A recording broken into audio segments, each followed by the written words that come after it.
Selamat pagi, teman-teman. Saya izin share screen ya. Sebentar. Sudah kelihatankah di layar teman-teman? Kelihatan, Mas. Oke. Sebelumnya saya minta maaf ya karena lagi WFH, jadi mungkin kalau nanti ada suara-suara lewat gitu ya, pedagang-pedagang abaikan saja gitu ya. Semoga tidak mengganggu di sesi saya kali ini. Terima kasih Mbak Darlin dan Alibaba Cloud Indonesia gitu ya untuk sesi di pagi hari ini gitu ya.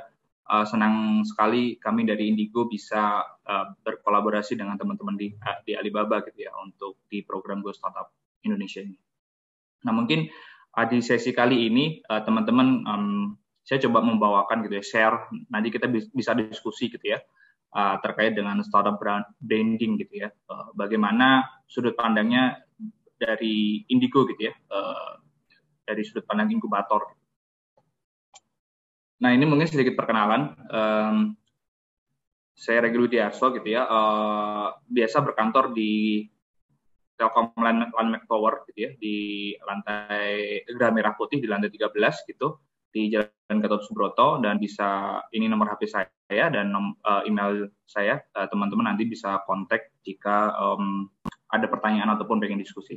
It's feel free to contact me. Nah ini mungkin sedikit penjelasan gitu ya, apa itu Indigo gitu ya, kenapa dan hubungannya dengan ekosistem startup di Indonesia. Jadi Indigo ini adalah sebuah end-to-end program gitu ya, yang memang khusus untuk early stage startup gitu ya. Dan kita sudah mulai sejak 2013 dan sudah menginkubasi kurang lebih sekitar 200 startup, 201 gitu kemarin di bulan Maret kemarin. Dan setengah dari startup itu juga sudah masih aktif di industri gitu ya, di masing-masing industrinya gitu. Terus journey program kita itu dimulai dari pre-startup program, kemudian incubation program, sampai ke acceleration program. Dan kita juga menyediakan mentor, co-working space, funding gitu ya, up to 2 miliar rupiah, sekitar 135.000 USD gitu ya. Dan juga tentu saja potensi untuk berkolaborasi dengan entitas di dalam Telkom Group. Dan Indigo juga ada tersebar di 16 kota gitu ya. Kita punya namanya Indigo Space dan juga Indigo Hub dari mulai Banda Aceh sampai ke Makassar gitu ya. Dan semangat kita atau spirit kita adalah untuk unlocking real access for every vision of Indonesian founder to embody their digital innovation. Nah, mungkin kita langsung aja mulai terkait branding startup gitu ya. Sebelumnya, apa sih startup itu gitu ya? Apa bedanya dengan yang bukan startup gitu ya? Atau usaha-usaha yang mungkin usaha rintisan yang bukan startup gitu ya. Startup itu biasanya high risk gitu ya. Itulah kenapa tidak banyak bank yang mau invest gitu ya di early stage startup gitu ya. Karena memang startup ini berbeda dengan usaha lain gitu ya. Dia high risk gitu ya dan mungkin tidak punya banyak aset gitu ya.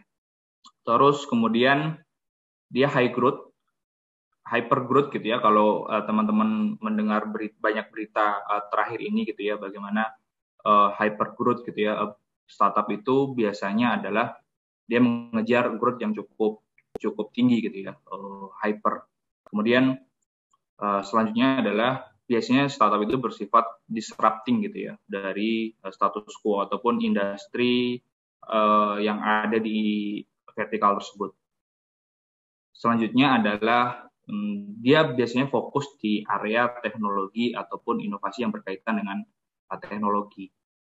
Dan yang paling penting adalah startup itu punya unique value proposition atau dia tidak mudah atau tidak gampang untuk di-copy gitu dibanding tidak mudah di-copy oleh kompetitornya. Nah, kalau not startup ya less risk, growth-nya juga mungkin rata-rata sesuai dengan market gitu ya, dan dia biasanya status quo gitu. Terus fokus pada aset ataupun benda-benda fisik gitu. Terus mudah untuk di-copy. Nah, itu mungkin startup. Nah, terus branding startup itu seperti apa gitu. Jadi yang namanya branding gitu ya, di mana-mana branding itu adalah part of marketing strategi gitu ya, di mana tujuannya untuk membuat orang gitu ya, atau user ataupun secara cepat gitu ya, mengenali secara gampang gitu ya terkait produk ataupun layanan dari startup tersebut gitu. Terus dan dengan mudah gitu ya bisa membandingkan dengan kompetitornya.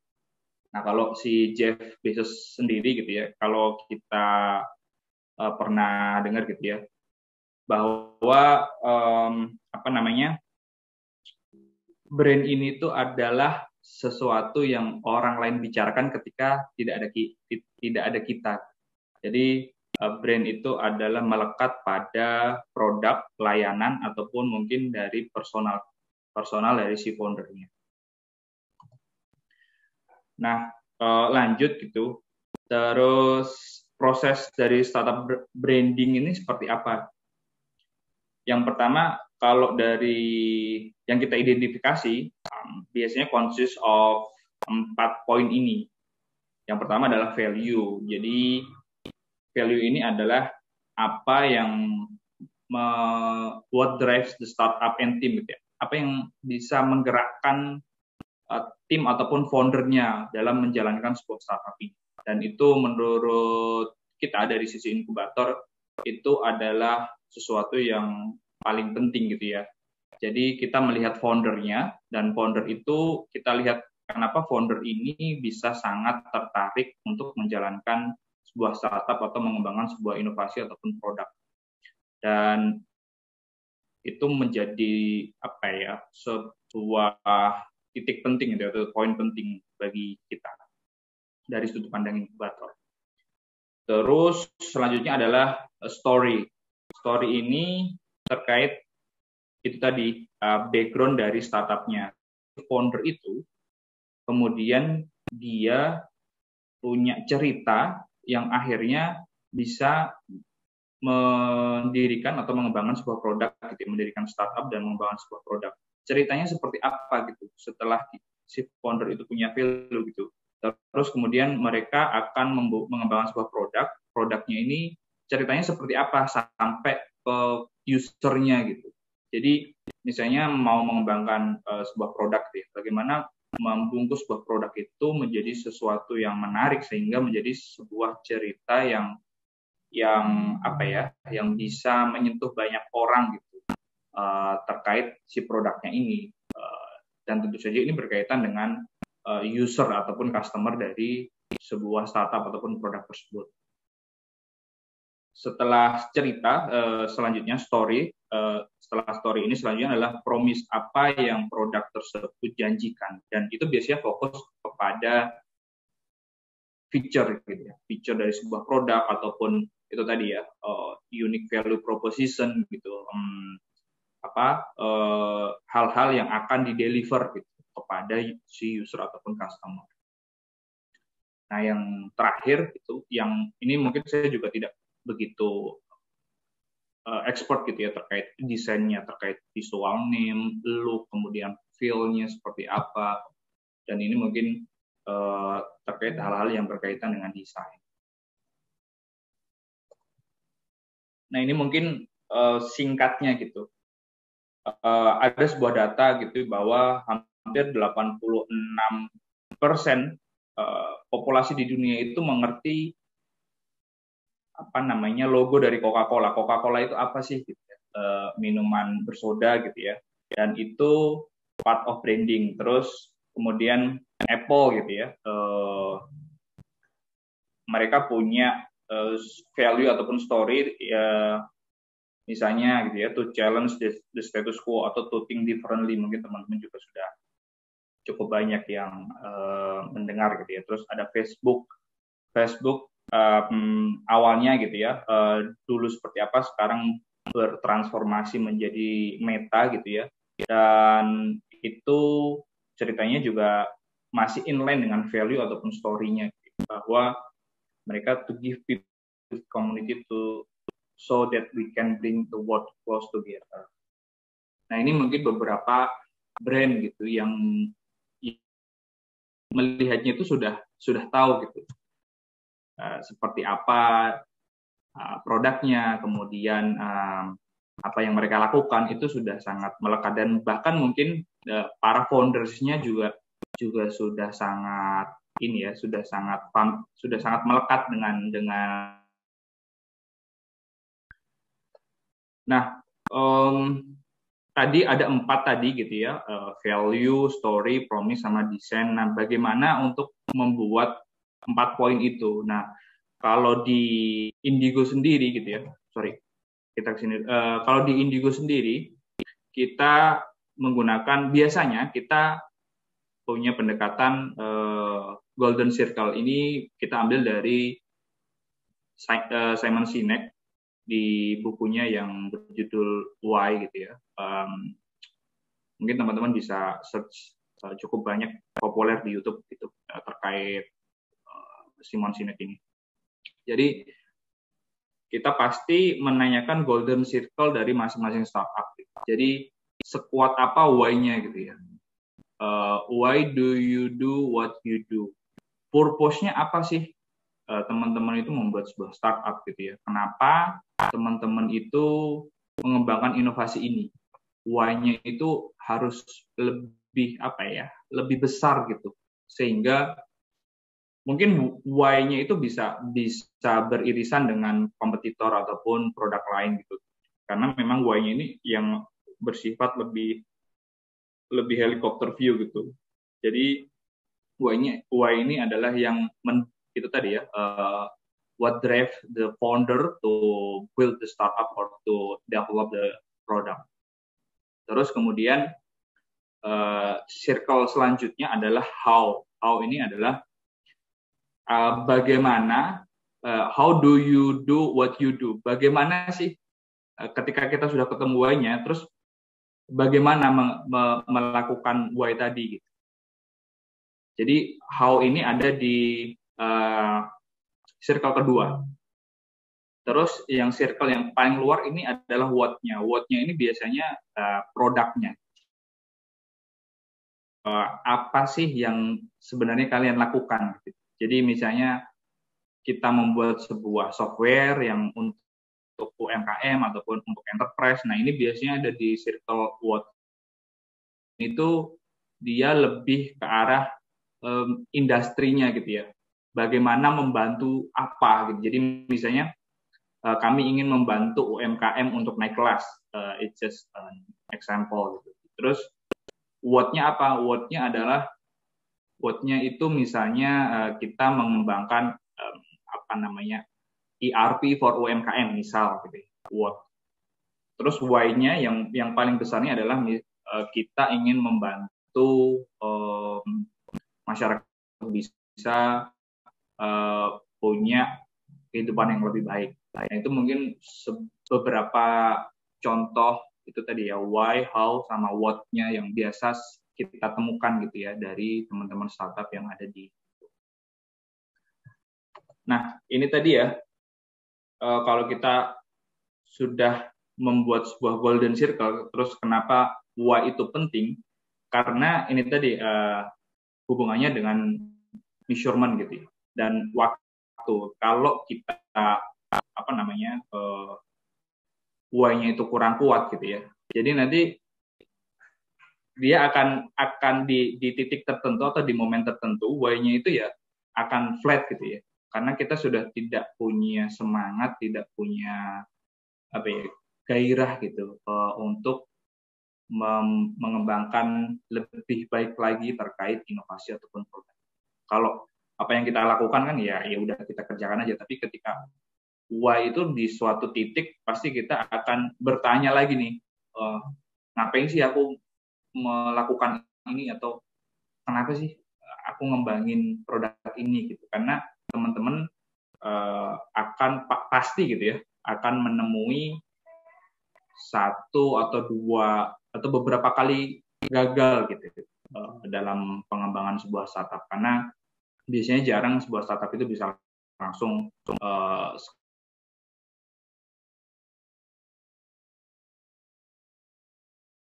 Dan itulah kenapa tadi saya sampaikan bahwa why ini harus benar-benar yang penting gitu ya. Dan itu berkaitan tadi ya, value dan juga story-nya akan seperti apa. Nah, tadi gitu ya, mungkin Bu sedikit ngasih PR gitu ya buat teman-teman gitu ya. Mungkin sebelum lebih lanjut gitu ya terkait startup teman-teman ini akan seperti apa ke depannya gitu ya. Mungkin kita bisa refine lagi golden circle-nya gitu. Jadi why, how, what itu mungkin harus didefine di awal dan mungkin itu yang ditempel gede di kantor teman-teman dan bisa dipahami oleh tim gitu. Jadi yang dijadikan semangat bersama tim ataupun startup itu terkait golden circle ini. Nah, mungkin dari saya cukup itu, teman-teman.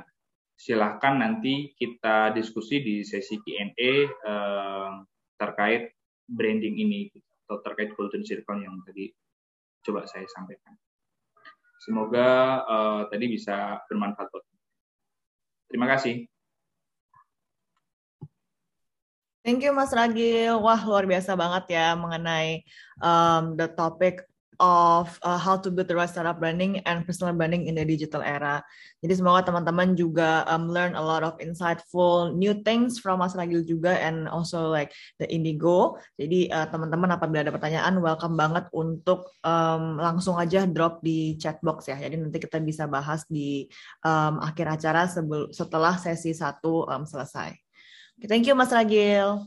Okay, next we will continue to the next session. The next session will be about enhance your awareness with strong online presence yang akan dibawakan oleh Mas Aji Gustiawan. Oke, Mas Aji, silakan. Oke, halo semuanya. Aku mau share screen dulu.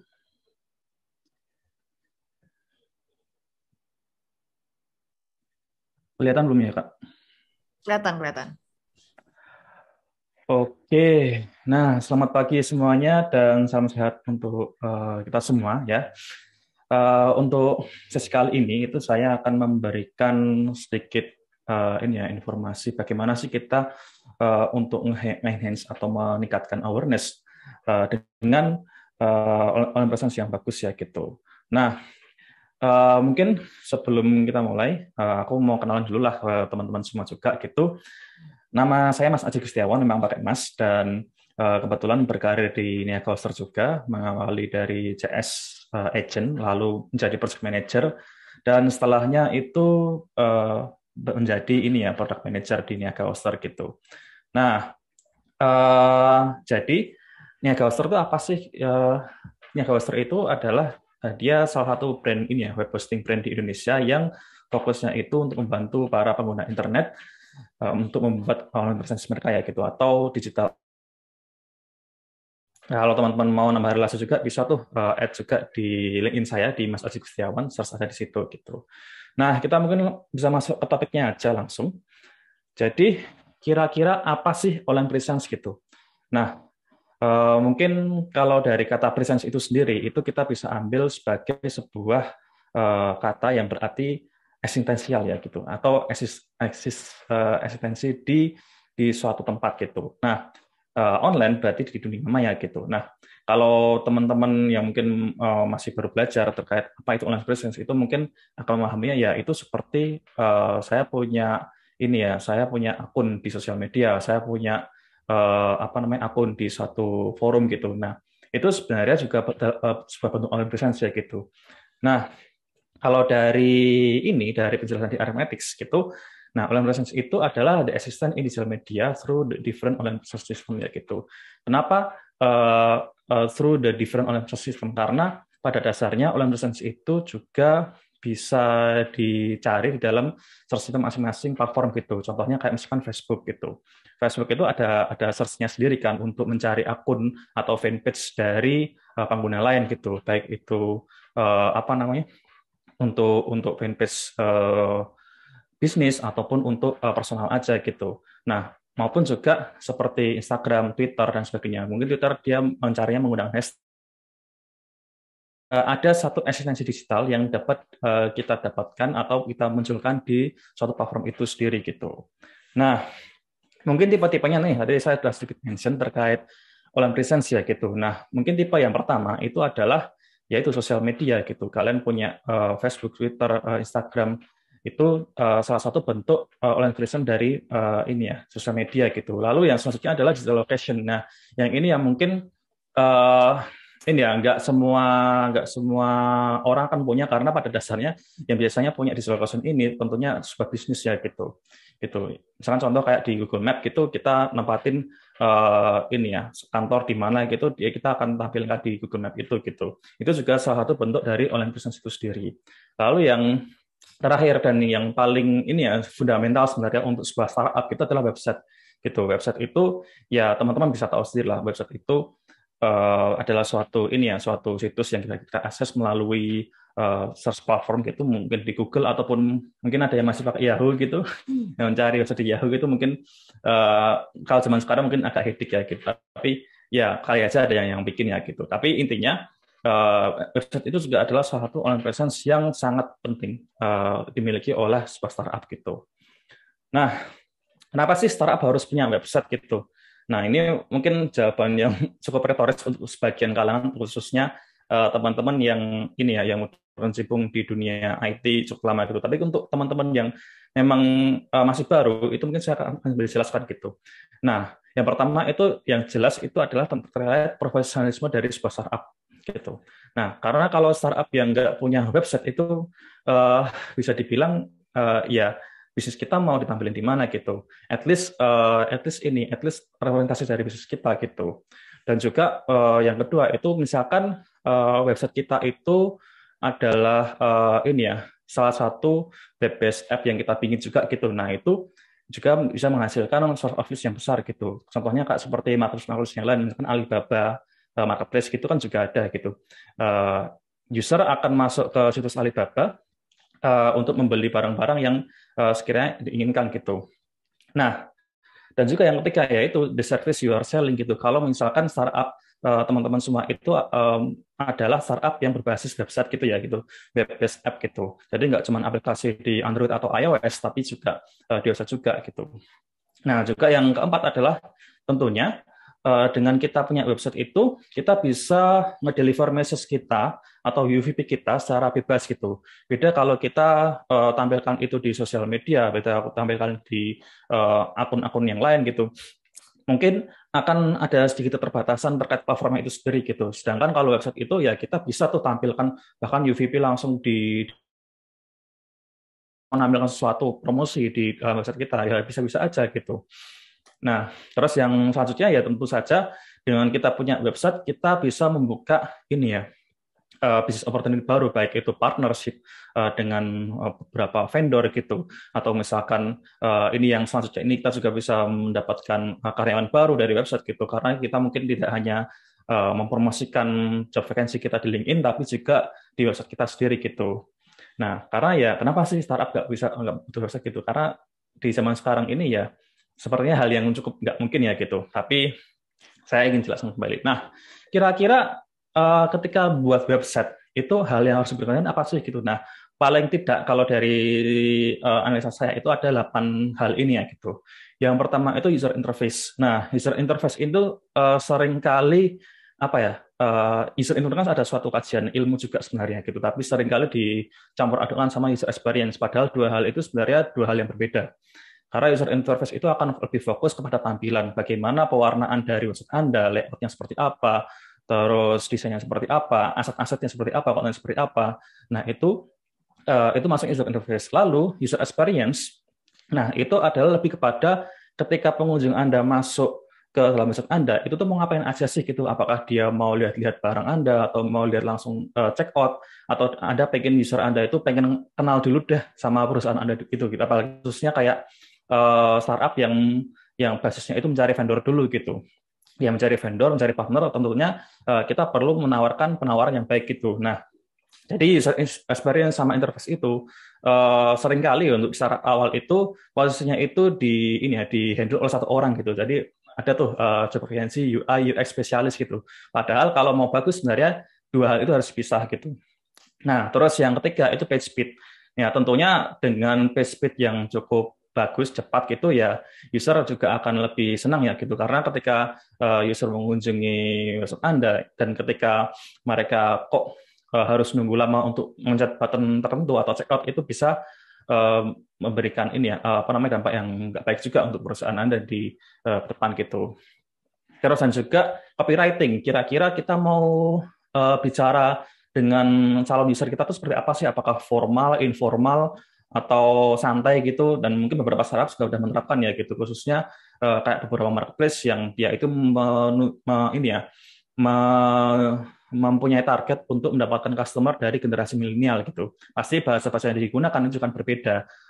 Juga ada beberapa marketplace yang dia itu menyasar ke kaum-kaum ibu-ibu sosialita gitu. Itu juga ada. Mungkin saya nggak perlu sebut namanya ya, tapi juga ada seperti itu.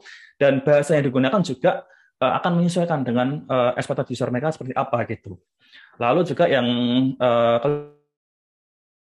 kalau juga adalah SEO, gimana user itu bisa menemukan website Anda gitu. Nah, terus yang keenam dan mungkin bisa sering disepelekan ya sama teman-teman yang baru bikin startup itu, domain name yang ingin kita bikin itu apa sih? Apakah menggunakan TLD seperti .id, .com atau .id? Itu karena itu akan menentukan branding dari perusahaan Anda juga gitu. Nah, contohnya kayak dulu itu sebelum ada marketplace unicorn sekarang ini ya, dulu ada kalau nggak salah itu ini tokobagus.com gitu. Nah, saya karena pengguna user ya saya usernya Tokobagus dulu gitu. Jadi nama brand domainnya itu cukup melekat di ingatan saya gitu. Jadi .com-nya itu kalau .id malah saya nggak tahu mungkin ya. Tapi kalau .com itu mungkin bisa jadi melekat gitu. Nah, domain name itu juga penting dan kira-kira domain name itu akan akan menentukan bagaimana website Anda dibentuk. Kalau ID mungkin akan lebih ke korporasi atau misalkan .com itu akan lebih komersial atau seperti apa, itu terkait pada Anda gitu. Terus yang selanjutnya adalah infrastruktur, framework, hosting, macam-macam hal-hal yang mungkin sangat teknis, dan ini sebenarnya bukan bidang saya untuk pasal teknis seperti ini, cuman itu juga perlu dipikirkan matang-matang gitu. Karena kalau misalkan teman-teman mau bikin website yang berbasis ini ya, menjadikan website itu sebagai web-based app gitu, tentunya framework hosting yang digunakan harusnya berbeda gitu dengan yang digunakan pada umumnya gitu. Terus juga yang terakhir adalah integrasi gitu.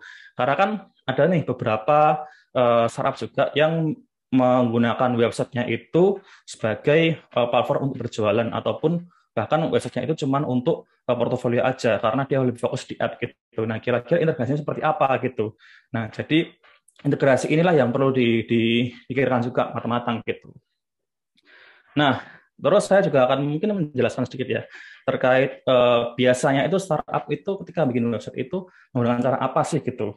Nah, yang pertama adalah the usual ya. The usual itu hal yang sering banget dilakukan oleh startup itu, dan ini sebenarnya nggak salah juga kok, karena tergantung dari kebutuhan startup itu sendiri gitu. Nah, usual itu biasanya membuat dari scratch ya, dari nol, dari mungkin coding native gitu, dan ya itu ada pro dan kontra sendiri gitu. Nah, pro-nya sendiri itu adalah the usual atau step yang usual ini itu sangat cocok untuk teman-teman yang punya startup yang berbasis web ya gitu, apalagi aplikasi yang berbasis website gitu. Nah, entah itu aplikasi yaitu web app, ataupun misalkan kalian punya aplikasi sendiri di Play Store atau App Store. Nah, itu mungkin akan lebih cocok ketika kita akan membuat website dengan cara scratching ya gitu. Nah, juga kalau pro-nya, ketika scratching itu fitur dan desainnya itu juga lebih bisa customize, bisa didesain sesuai dengan keinginan kita gitu. Ya, tergantung kita pengen user itu ketika masuk website itu kita pengen dia user itu seperti apa sih gitu. Nah, dan juga pro-nya adalah sebenarnya dengan scratching ini kita ya nggak ada yang membatasi kita sendiri ya, nggak ada untuk berinovasi dalam website itu sendiri gitu. Dan sky is the limit lah gitu. Nah, kontranya, nah ini mungkin kalau bikin dari scratch itu akan sangat wasting time, khususnya untuk teman-teman yang punya startup itu bukan web based service ya gitu, atau mungkin startupnya itu hanya fokus di aplikasi mobile aja gitu. Nah, website mungkin dibutuhkan tapi sebagai portfolio aja, dan kalau bikinnya dari scratch itu akan memakan waktu yang sangat ya cukup, bukan lama, tergantung dari desainnya juga, tergantung dari konsep seperti apa, cuman lebih ke kayak wasting effort aja sih gitu. Nah, terus juga kalau bikin dari scratch itu pasti cost-nya juga akan besar karena kita butuh programmer atau developer yang untuk membuat website itu sendiri gitu. Dan juga cost-nya itu juga development mungkin akan makan waktu yang cukup lama gitu. Nah, itu udah usual ya gitu. Terus yang selanjutnya itu the meh atau hal yang mungkin salah satu metode yang bisa jadi dihindari aja sih gitu, lebih baik gitu. Kalau misalkan teman-teman ini apa ya, ingin mencari ingin fokus pada bisnis Anda lebih dalam lagi gitu, dan nggak kalau yang demeh ini atau misalkan cara untuk bikin website dengan template itu tentunya pro-nya itu sangat murah biasanya gitu, dan juga kadang-kadang juga free ya gitu, tergantung pilihannya seperti apa gitu. Kalau kita cuma butuh untuk portfolio aja gitu, ya udah kita pakailah WordPress, pakailah Blogspot gitu. Dan sebenarnya dengan cara ini ya launch-nya akan lebih cepat sih, karena kita nggak butuh banyak ini ya, banyak effort juga gitu. Dan biasanya kalau untuk cara ini itu punya banyak tutorial, karena kita pada dasarnya seperti bikin Blogspot atau WordPress ataupun kita buat website berbasis ini ya, berbasis CMS gitu.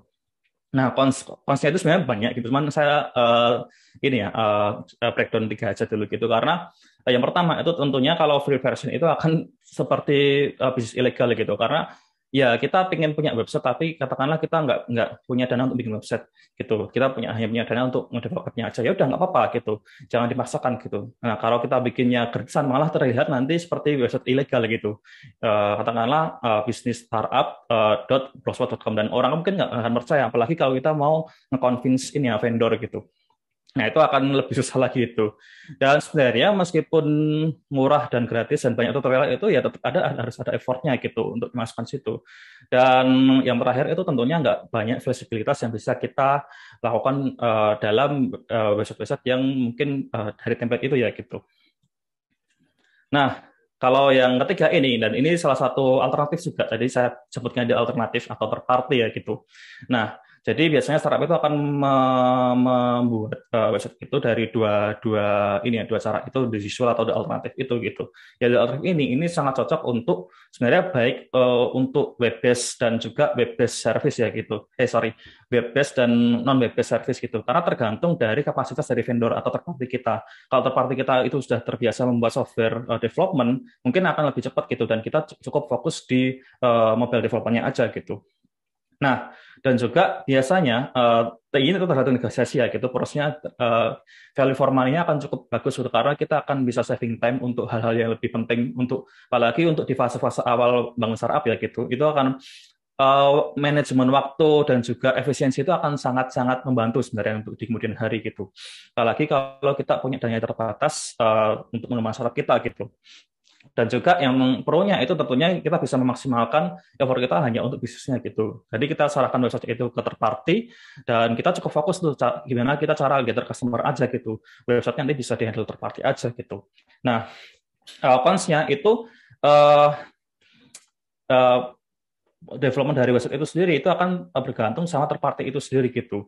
Baik kapabilitas dia untuk membuat fitur, kapabilitas dia untuk desain, itu akan sangat tergantung mereka gitu. Saya punya sedang bikin startup sekarang ini, mereka itu salah satu startup yang ibaratnya fokusnya untuk di penjualan barang-barang bekas gitu. Nah, mereka bikin desainnya, mock-up-nya itu, lalu dia kirimkan ke third party gitu, karena pada dasarnya mereka ingin tuh desainnya itu sesuai apa yang mereka inginkan gitu. Jadi mock-up-nya nggak dibikin third party, tapi third party cukup fokus untuk bikin development, itu juga bisa gitu.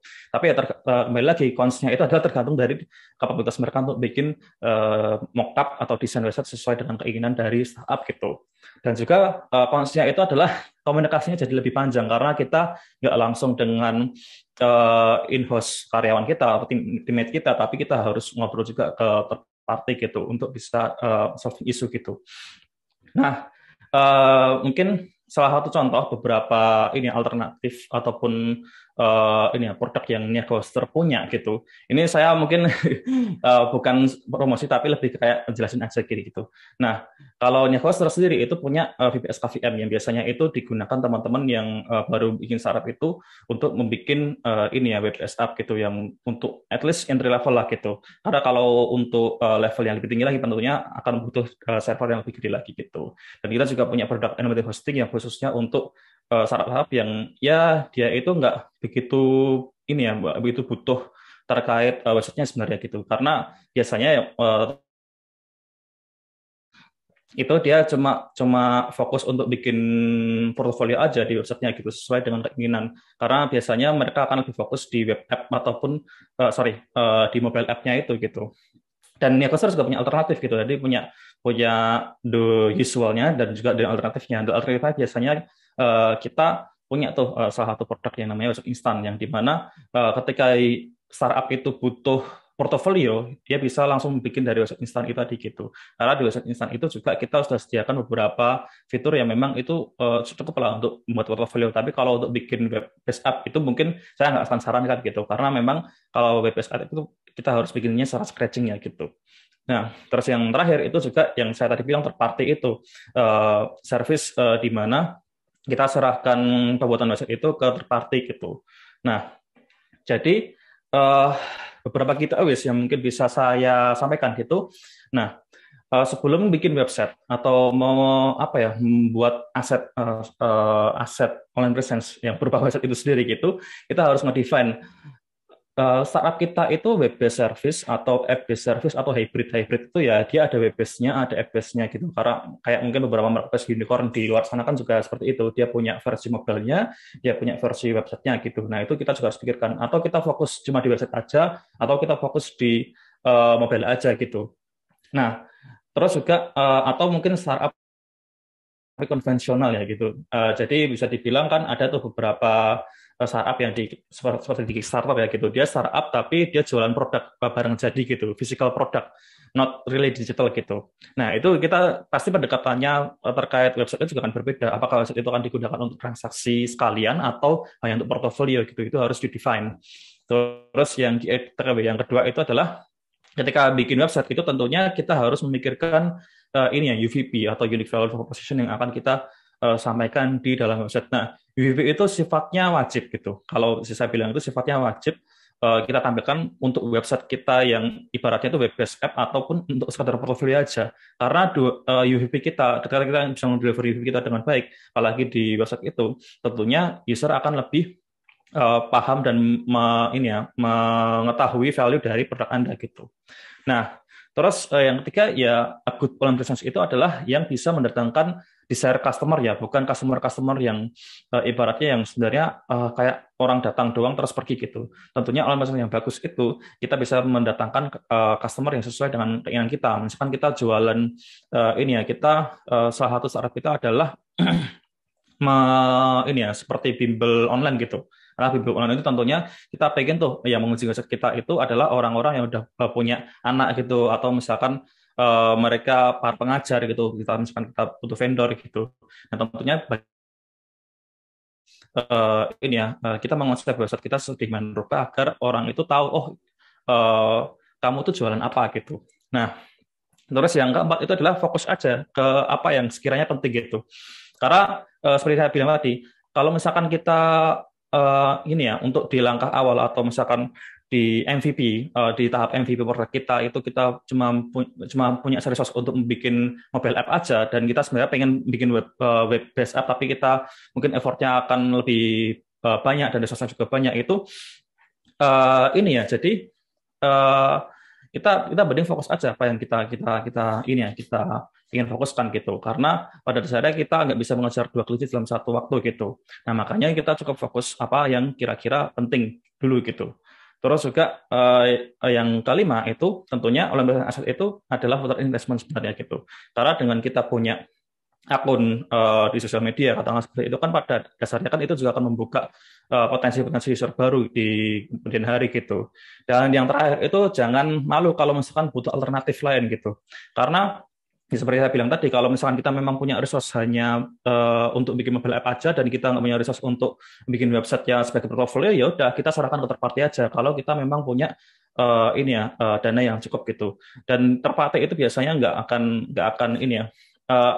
akan saklek hanya satu solusi aja, pasti akan beberapa solusi gitu. Jadi tetap fokus, dan juga kira-kira ketika kita bikin aset digital kita itu pengen bangun seperti apa sih gitu, dan UVP kita juga harus kita sampaikan pada customer pada website kita ya gitu. Nah, mungkin itu dulu dari saya singkatnya. Mungkin selanjutnya saya kembalikan lagi ke Mbak Darlin. Terima kasih Mas Aji. Wah, very insightful, and I hope you guys also learn a lot of things from Niaga Hoster ya. Jadi tadi juga udah ada pertanyaan dari Mas Nanang, jadi nanti akan dikompil dulu dengan pertanyaan-pertanyaan lainnya. Mungkin teman-teman apabila ada pertanyaan bisa langsung drop di Q&A box ya, karena kita masih ada sesi terakhir nih sebelum masuk ke Q&A session. Jadi yang terakhir akan ada dibawakan oleh Andre Onggara, dan beliau adalah Channel Business Development mengenai Alibaba Cloud Partners. Andre, silakan. Oke, halo. Ya, selamat pagi semuanya. Buat yang tadi mungkin belum hadir ya saat perkenalan, mungkin saya mau perkenalkan diri lagi sambil saya nge-share screen.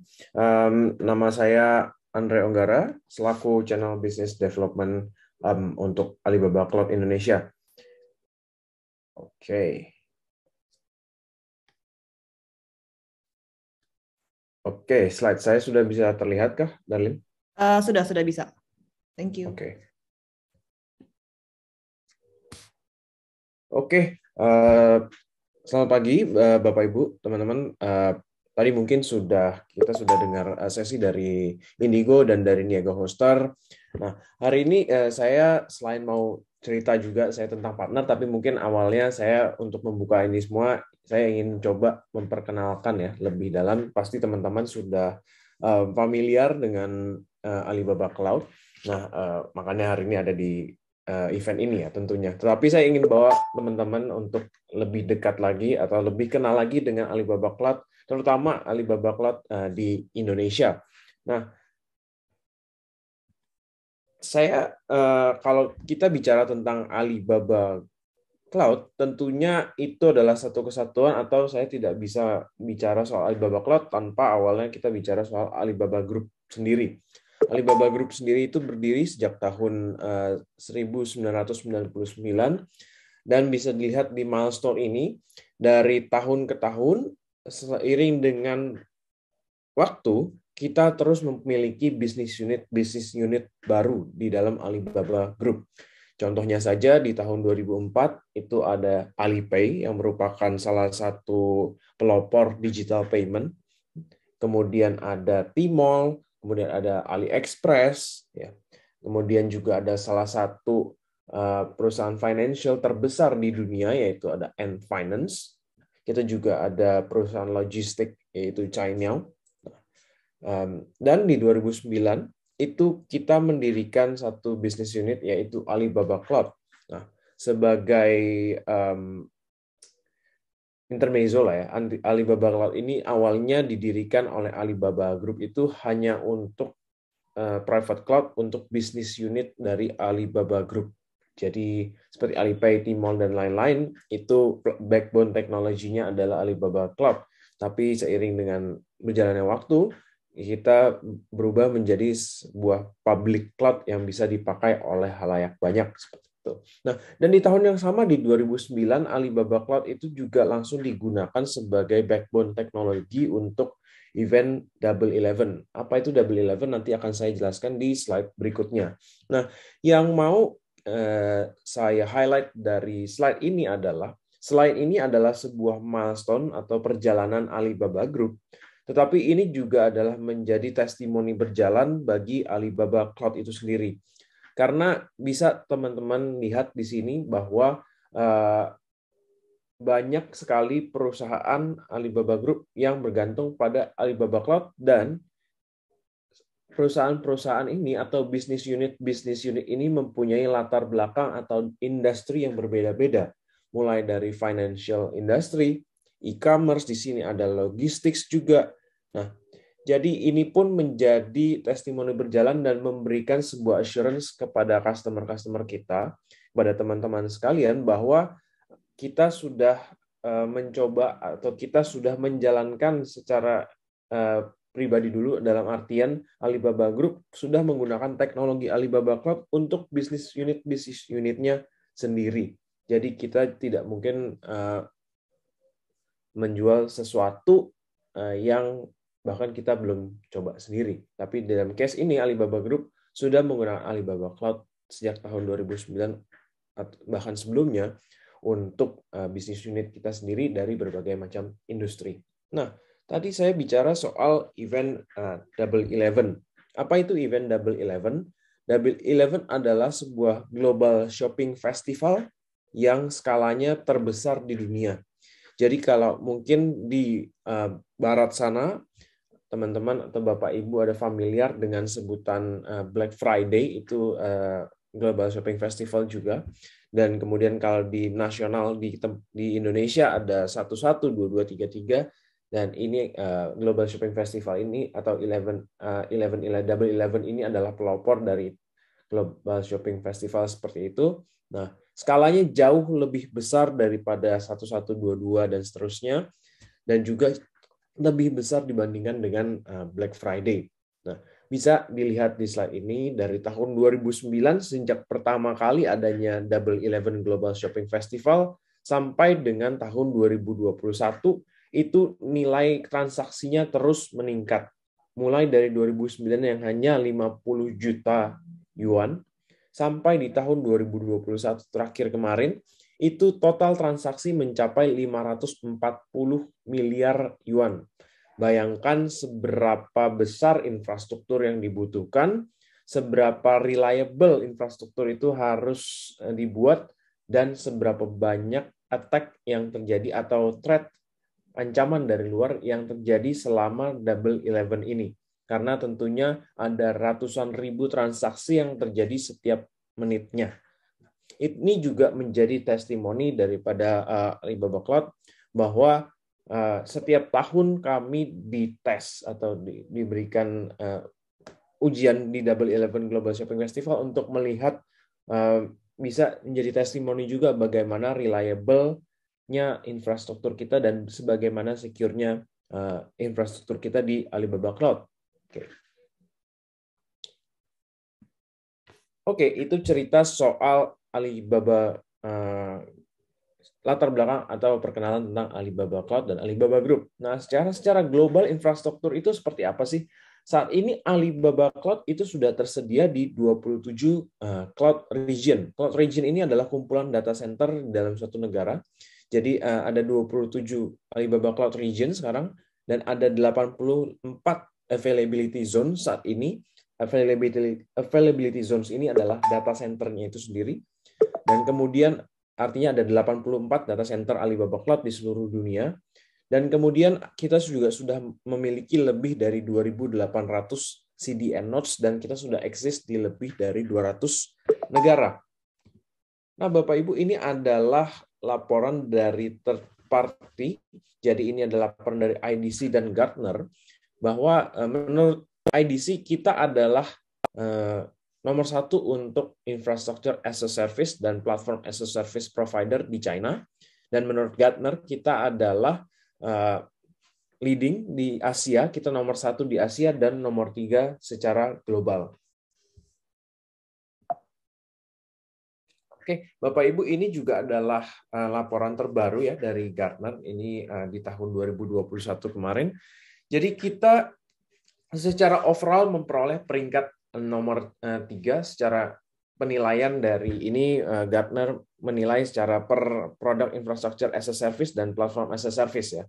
Jadi teman-teman bisa lihat bahwa di level infrastruktur as a service yang mana banyak digunakan oleh customer-customer kita di Indonesia seperti untuk kebutuhan compute, storage, network, dan security-nya, itu kita dinilai nomor 1 oleh Gartner.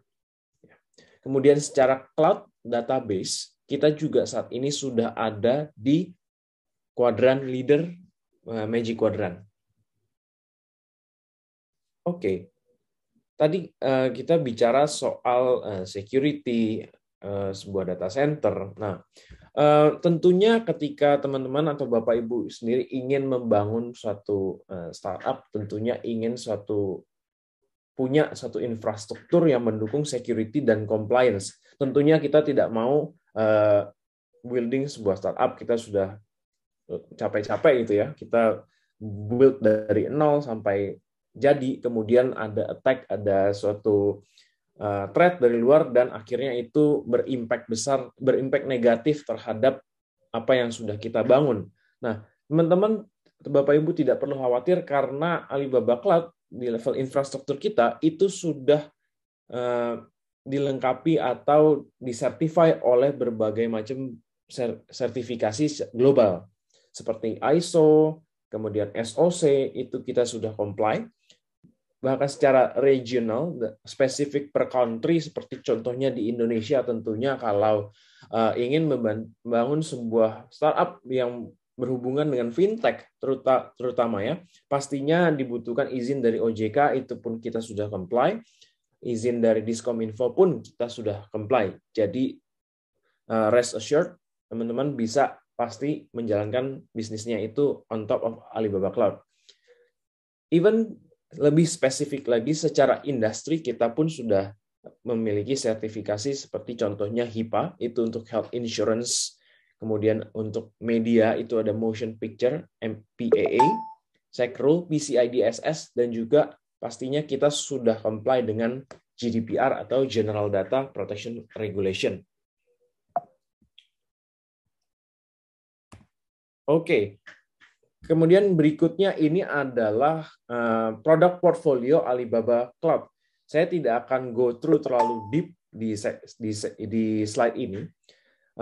Ingin menunjukkan saja, kalau Bapak Ibu lihat di sebelah kiri itu ada tulisan Cloud Infrastructure, Data Intelligence, dan Core Internet Technology. Secara simpel saya ingin summary-kan bahwa Cloud Infrastructure itu adalah level infrastruktur as a service. Jadi di sini ada virtual server, storage, kemudian networking. Kemudian di atasnya Data Intelligence itu adalah platform as a service. Jadi ini contohnya ada database as a service, ada big data and AI as a service. Nah, tentunya ini adalah teknologi yang banyak dipakai oleh customer-customer kita sekarang. Dan juga ada software as a service, ini tentunya adalah solusi siap jadi atau siap dipakai. Contohnya video on demand, Apsara Live Video ini banyak dipakai oleh teman-teman media. Kemudian ada CDN dan ada SMS juga. Jadi biasanya kalau digunakan, contoh case-nya adalah untuk OTP misalnya, itu juga ada. Dan ini juga saya mau sekalian cerita tentang salah satu produk terbaru kita, yaitu EMAS. EMAS itu adalah aplikasi untuk testing mobile apps. Jadi kalau misalnya sebelum-sebelumnya Bapak Ibu misalnya ingin membuat suatu aplikasi mobile, ya, aplikasi mobilenya dibuat di testing di misalnya let's say Android, Xiaomi, Redmi Note sekian. Kemudian apakah itu semua berjalan mulus di handphone lain, misalnya Android tipe lain atau brand lain, apakah itu berjalan mulus? Belum tentu. Nah, EMAS ini membantu kita untuk, daripada melakukan testing dengan cara beli handphone satu-satu semua tipe yang ada, EMAS ini kita tinggal klik aja, misalnya tinggal upload APK-nya, kemudian kita bisa pilih kita mau testing di handphone mana-mana aja. Nah, itu dia akan langsung keluar. Kalau misalnya ada error, terus langsung terlihat ada error, akan bentukannya seperti apa. Nah, ini sangat membantu, bisa sangat membantu teman-teman untuk membuild sebuah mobile application. Nah, oke. Kemudian apalagi produk yang cocok atau dipakai buat teman-teman yang mungkin baru mau start sebuah startup atau building sebuah IT infrastructure. Nah, tapi kita ingin start small. Maksudnya kita masih menggunakan sesuatu yang simple lah penggunaannya. produk yang cocok untuk ini adalah tentunya Simple Application Server. Ya, di mana ini apa sih Simple Application Server itu? Ini adalah produk paling simpel lah, boleh dibilang dari cloud computing. Ini untuk teman-teman yang baru mau mulai, dan ini all-in-one solution untuk membuat sebuah simple application. Ini adalah untuk small enterprise yang membutuhkan simple cloud computing solutions.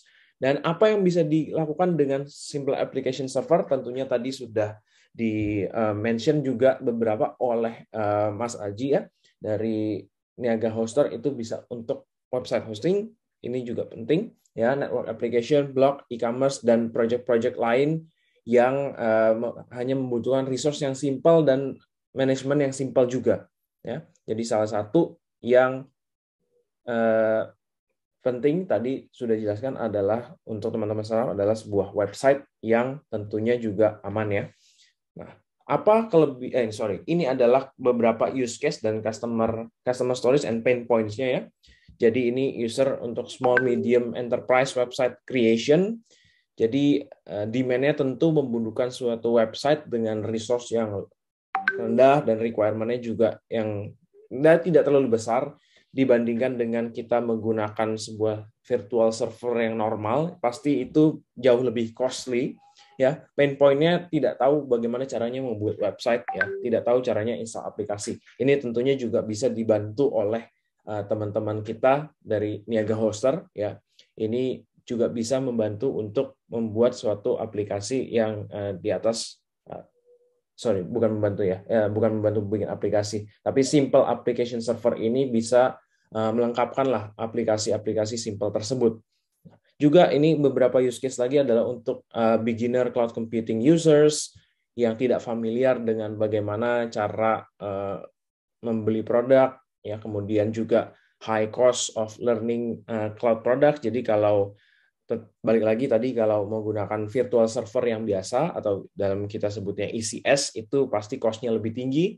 Nah, SaaS ini karena ini requirement-nya lebih kecil, tentunya cost yang harus dikeluarkan pun jauh lebih rendah.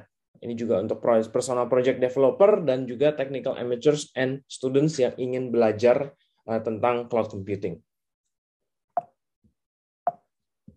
Oke, tadi Pak Mas Aji juga sempat ada mention tentang VPS ya.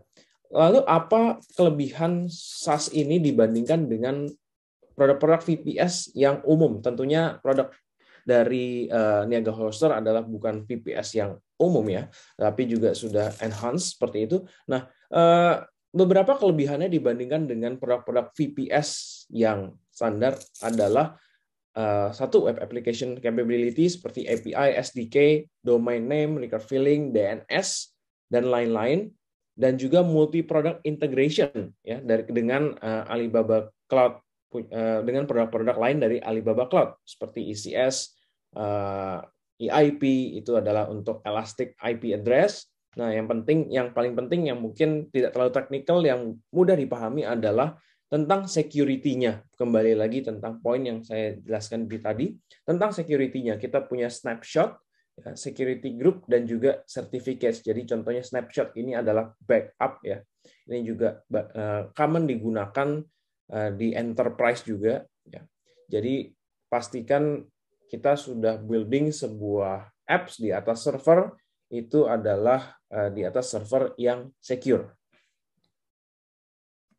Oke, kemudian saya juga mau cerita sekarang tentang apa yang sudah dilakukan Alibaba Cloud di Indonesia. Nah, Alibaba Cloud saat ini sudah memiliki 3 data center di Indonesia, dan kami adalah global cloud provider pertama yang memiliki data center di Indonesia. Selain 3 data center, kita juga mempunyai 1 dedicated scrubbing center di Indonesia. Nah, scrubbing center ini apa sih? Scrubbing center ini adalah apabila ada serangan, contohnya seperti DDoS attack dari luar, misal. Nah, ini scrubbing center ini berguna untuk memfilter traffic tersebut sebelum masuk ke data center. Nah, perbedaan atau nilai poin lebih Alibaba Cloud dibandingkan dengan global cloud provider lain adalah kita ini sudah dedicated scrubbing center di Indonesia. Artinya traffic itu tidak dibuang keluar dulu sebelum ke data center. traffic stays in Indonesia. Ini jadi satu poin penting karena tentunya ada beberapa industri yang sensitif regulasinya, di mana traffic pun tidak boleh keluar ke luar negeri. Jadi ini adalah kita adalah satu-satunya global cloud provider yang punya scrubbing center di Indonesia. Nah, 3 data center kita di Indonesia ini sudah memenuhi standar seperti distance-nya atau jaraknya itu lebih dari 30 km. Kita sudah punya 25G Ethernet network. Latency kita juga rendah di 10-30 millisecond. Dan semuanya sudah memenuhi standar Tier 3 data center.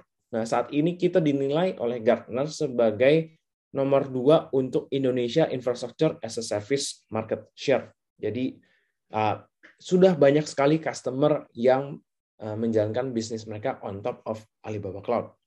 Nah, ini sebenarnya adalah tahun ke-6 Alibaba Cloud di Indonesia. Kita sudah punya ribuan customer, ratusan partner, salah satunya adalah tentunya partner kita tercinta di sini, Niaga Hoster, dan juga kita sudah menjalankan lebih dari 100.000 training. Ya, ini adalah ekosistem partnership kita saat ini.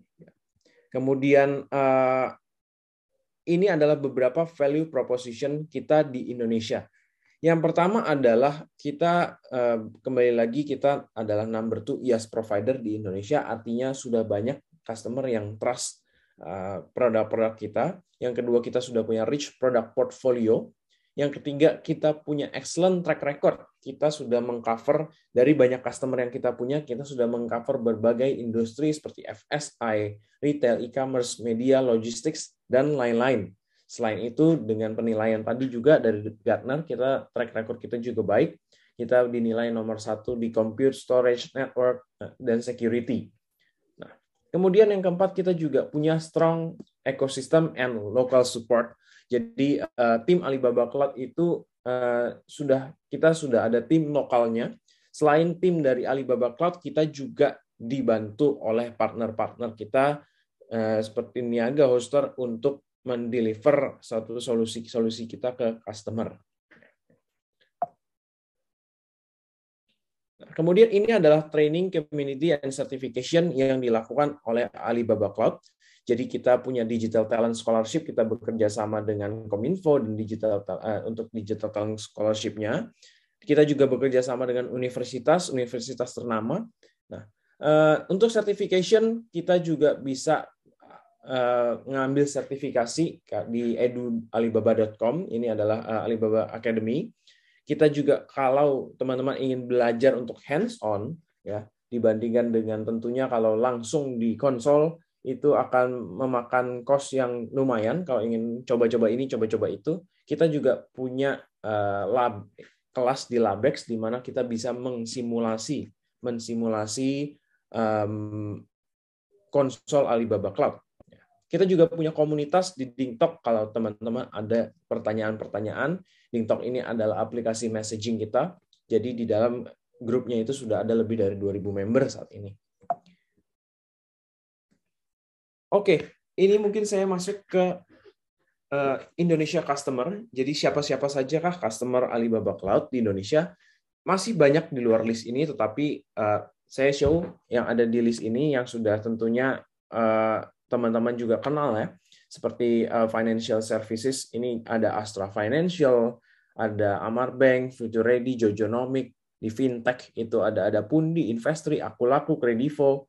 Payment itu ada Dana, Sendit, Fastpay, Flip. Di internet tentunya ada Tokopedia, Gtech, Kopi Kenangan, MAP Group. Ya. Kemudian untuk di media itu ada Detik, MNC, Bisnis Indonesia, Funsoft. Di entertainment ada DWP, CGV, Laito, Indofan. Nah, tidak tertutup juga kita untuk public service dan seperti Garuda Indonesia, BP Tapera, Prakerja, dan Jaklingko. Di education and healthcare kita ada Teman Bumil, Ruang Guru, Prasetya Mulia, BPK Penabur, dan di automotive logistics kita punya Speedwork, Daya, JNE, dan Anterin. Jadi bisa dilihat Bapak Ibu sekalian bahwa kita sudah punya banyak sekali customer dan dengan nama-nama besar juga sudah memakai Alibaba Cloud, dan masih ada banyak sekali list di luar daripada slide ini. Oke, mungkin sekian presentasi dari saya. Semoga sesi ini bisa bermanfaat buat teman-teman dan Bapak Ibu sekalian. Thank you, Andre. Udah muncul belum ya? Udah. Oke, siap. Selamat pagi lagi, teman-teman. Ya, jadi kalau di Indigo, jabatan saya lebih ke Indigo Accelerator Program ya. Tapi kalau keluar emang ke investment analyst, karena selain membina startup, saya juga seleksi startupnya gitu. Kalau saya join di Indigo sih mulai tahun 2019. Sama seperti teman-teman, saya juga masih belajar. Dinamika startup kan tinggi gitu ya, jadi selalu ada hal baru yang dipelajari setiap harinya gitu. Kalau pada sesi hari ini, mungkin saya lebih ke diskusi ya, dan juga sebagai pengingat, karena saya yakin teman-teman juga udah lebih pintar daripada saya sih. Bukan sebagai pengajar juga saya di sini, jadi nanti kita diskusi aja gitu. Oke. Kurang lebih nanti materi saya dibagi jadi 2, ada starting up sama scaling buat teman-teman yang baru mulai startupnya gitu ya. Itu kita akan belajar tentang starting up-nya dulu gitu. Jadi mungkin nanti teman-teman yang udah scaling pun mungkin bisa belajar dari starting up. Siapa tahu ada yang lagi scaling tapi ada kesulitan gitu ya. Itu ada beberapa hal yang saya bahas di starting up gitu. Oke. Sebagai pembuka, jadi sedikit cerita mungkin ya. Di tahun 2022 ini tuh startup menurutku memasuki era baru ya. Kalau orang-orang bilang di trennya itu winter is coming gitu. Jadi terjadi penurunan valuasi yang drastis untuk beberapa perusahaan teknologi gitu. Dan beberapa bulan ke depan mungkin komoditi modal seperti investasi untuk startup itu mungkin kan jadi lebih sulit gitu. Karena ada peralihan dari pandemi ke ini ya, pasca pandemi itu. Jadi di peralihan pandemi ini kan banyak yang terjadi ya, ada kenaikan harga barang gitu ya. Itu karena kemarin produksi ditekan, jadi demand kembali naik, tapi produksi nggak ngikutin, jadinya harganya naik gitu. Kemudian ada juga inflasi, dan ada kebijakan kenaikan suku bunga acuan kemarin ya. Orang-orang juga yang awalnya kerja digital gitu, sekarang udah mulai masuk ke kantor. Begitupun saya, sekarang lagi di kantor nih gitu. Jadi beberapa produk digital mungkin mengalami penurunan. Hal-hal itu yang menyebabkan akhirnya cost of fund atau dari investor itu menjadi lebih konservatif gitu. Cost of fund-nya jadi naik gitu ya. Dan dari investor pun jadi lebih konservatif, jadi lebih pilih-pilih gitulah gitu. Tapi menurutku ini bukan era akhir dari startup sih, justru ini jadi sebuah koreksi ya, koreksi dari pasar gitu untuk menciptakan para startup yang fundamentalnya lebih bagus. Ini kurang lebih kita kembali ke startup di awal-awal sih dulu yang masih sulit nyari modal gitu-gitu ya. Nah itu kita kembali ke masa kayak gitu. Jadi kita sekarang lebih kembali lagi lah untuk kembali ke fundamental gitu. Nah kedepannya mungkin visi gak lagi fokus ke valuasi ya, tapi lebih ke profitabilitas gitu. Itu yang mungkin kami lihat. Dan beberapa saran dari investor kemarin kami coba rangkum gitu. Dan dapat saya simpulkan bahwa saat ini untuk kalian bisa survive gitu ya ke depannya untuk beberapa bulan ke depan adalah start from small gitu. Mulai dari hal yang kecil dulu. Jadi hal yang saya sampaikan nanti mungkin kurang lebih ke best practice sih, bukan teori atau semacamnya. Jadi dari beberapa startup yang kami bina gitu, saya rangkum teori-teori yang menurut kami bisa dimanfaatkan, bisa dipraktekkan gitu ya. Start from small, oke. Jadi ini ya yang kami highlight ya, dari beberapa startup yang kami bina itu beberapa mengalami kesulitan karena mereka itu mulai dari business model validation gitu. Kalau teman-teman tahu Lean Startup, pasti udah tahu ya, itu kan kitab wajib dari startup ya. Kalau Lean Startup itu dia dibagi jadi beberapa tahap. Ada CV, PV, BMV, dan kalau di Indigo ada MV gitu. Kalau CV itu tentang customer validation, kita validasi hipotesis problem kita, apakah customer benar-benar mempunyai permasalahan yang sama gitu kalau di CV. Ketika permasalahan itu kita udah temukan, udah valid gitu ya, kita bikin sebuah minimum viable product minimum dulu, itu kita validasi di product validation.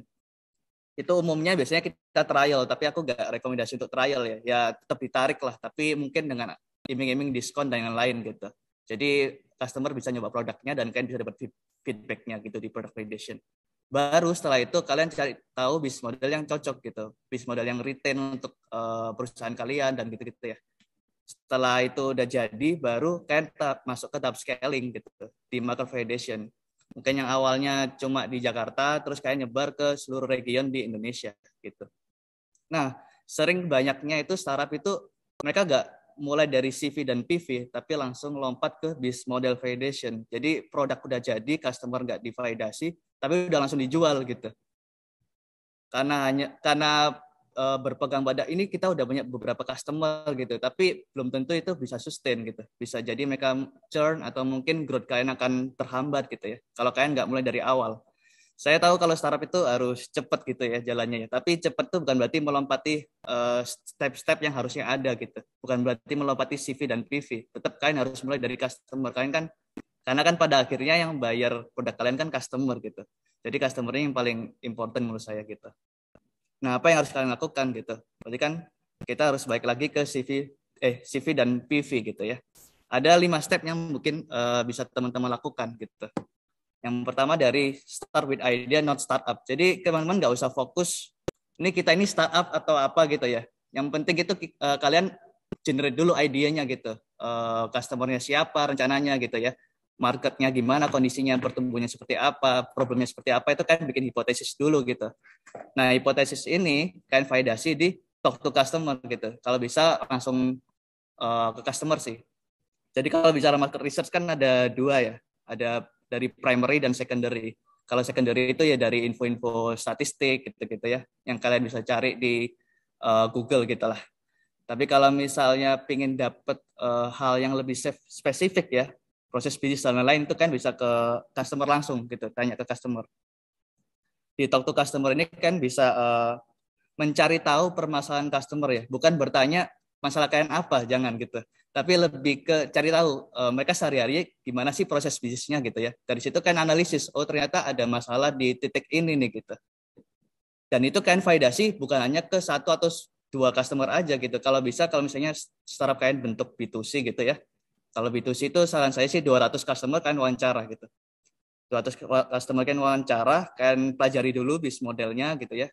Bisnis prosesnya mereka gimana gitu. Ada missing nggak sih di antara bisnis prosesnya gitu ya. Dan selama ini tuh mereka solusikan permasalahan tersebut gimana gitu. Kan sekarang udah banyak startup gitu ya. Kenapa mereka nggak pakai startup A, kenapa mereka nggak pakai startup B gitu ya. Dari situ kan bisa dapat positioning kalian juga gitu. Jadi ketika kalian ketemu investor kan lebih jelas, oh kita bermain di market ini, permasalahannya ini, terus positioning kita di antara kompetitor ini gitu. Kayak gitu. Kalau misalnya tadi customer kalian bukan B2C atau katakanlah B2B ya, lebih ke corporate gitu ya. Saya sih wawancara ke 20 perusahaan kalau bisa. Dan wawancaranya itu agak tricky kalau B2B. Kalau B2B itu kan harus mungkin langsung ke ininya, apa namanya, yang bisa eksekusi ya, jangan ke karyawannya yang biasa gitu, jangan. Tapi kalian langsung wawancara ke yang bisa eksekusi ide kalian gitu. Soalnya dia yang paling tahu bisnis prosesnya. Itu untuk yang B2B. Jadi ya permasalahannya mereka apa, kemudian solusi existingnya seperti apa. Dari situ kan bisa memberikan solusi yang lebih tepat. Itu kan udah generate ya, solusi dari kalian ya. Oh, sepertinya yang bagus ini nih gitu. Nah itu kalian langsung bikin aja minimum viable product gitu. Entah tadi kalau kata dia Ghoster tadi ini ya, web based dulu gitu ya misalnya. Karena kan aplikasi biasanya butuh nggak semua gampang bikin aplikasi gitu kan ya. Jadi kan bisa bikin minimum viable product yang no algorithm, yang nggak terlalu fancy gitu. Pokoknya fiturnya tuh end to end. Jadi dari registrasi sampai pembayaran tuh ada di situ semua. Gitu. Dari situ kalian bisa tahu gimana sih behavior-nya customer-nya gitu ya. Kemudian cara mereka transaksi gimana atau apa yang mereka cari di situ gitu. Dari fast launch ini kan bisa dapatkan yang paling penting adalah customer feedback kalau di sini. Customer feedback ini kan bisa tahu dari mana mereka tahu produk kalian gitu ya. Terus kenapa mereka milih produk kalian, terus apa yang perlu dikembangkan gitu ya. Itu kan rangkum dan kembali lagi ke idea gitu untuk memperbaiki ide yang kalian pertama. Itu kalian repeat terus sampai kalian dapat suatu product market fit gitu. Gimana caranya tahu product market fit? Itu biasanya ditandai dengan kalau di kami itu matriksnya customer retention ya, repeat order dan lain-lain. Jika customer dia pakai terus dia pakai lagi, itu artinya customer loves your product gitu. Itu tandanya mereka suka gitu. Artinya customer love your product artinya ya kayak katakanlah kita pakai WhatsApp lah ya. Kalau sehari gak ada WhatsApp itu kan kayaknya ada yang hilang gitu kan. Jadi di diri kita gitu ya. Kok nggak ada notif gitu ya, kayak gitu-gitu. Itu kan artinya mereka udah ketergantungan dengan produk itu. Nah, sampai dapat itulah kalian baru siap untuk scaling gitu. Sebenarnya product market fit itu nggak berakhir sekali ya. Product market fit itu akan terus berotasi sih. Jadi kalau misalnya kan dapat product market fit, bisa jadi nanti kalian harus nyari market fit yang lainnya lagi gitu. Jadi nggak berhenti. Tapi misalkan udah dapat satu product market fit, kan bisa coba lanjut ke scaling gitu. Itu untuk customer dan product validation. Dan salah satu privilege dari startup itu menurutku adalah karena kalian bukan perusahaan yang besar, tapi perusahaan yang masih rintisan, kalian itu punya privilege untuk melakukan hal yang tidak scale gitu. Hal-hal yang manual itu bisa kalian lakukan karena kan nggak ada pertambangan uang gitu ya. Kalau di perusahaan kan kalau misalnya mau melakukan sesuatu kan harus ada perencanaan dan lain-lain ya. Apalagi kalau melakukan sesuatu yang tidak scale itu pasti biayanya besar. Nah, itulah kelebihan dari kalian gitu. Kalian bisa ke customer langsung dengan detail gitu ya, mengenai permasalahan mereka dengan bagus. Disinilah customer manajemennya gitu. Mulai dari gather problem mereka gitu ya, kemudian feedback mereka, kalian bisa kelola dengan lebih baik daripada perusahaan-perusahaan konvensional. Gitu sih. Kalau di scaling, hal yang pertama harus kalian tanyakan pada diri sendiri adalah tujuan kalian apa gitu. Kalau misalnya tujuan kalian hanyalah untuk meningkatkan pendapatan, meningkatkan revenue gitu ya, kalian mungkin nggak perlu scaling gitu. Hanya tumbuh mungkin cukup gitu. Maksudnya ini ya, katakanlah kalian punya perusahaan di Jakarta gitu. Perusahaan di Jakarta, kemudian bisnisnya valid nih. Oh ya, kita expand deh ke Surabaya misal gitu.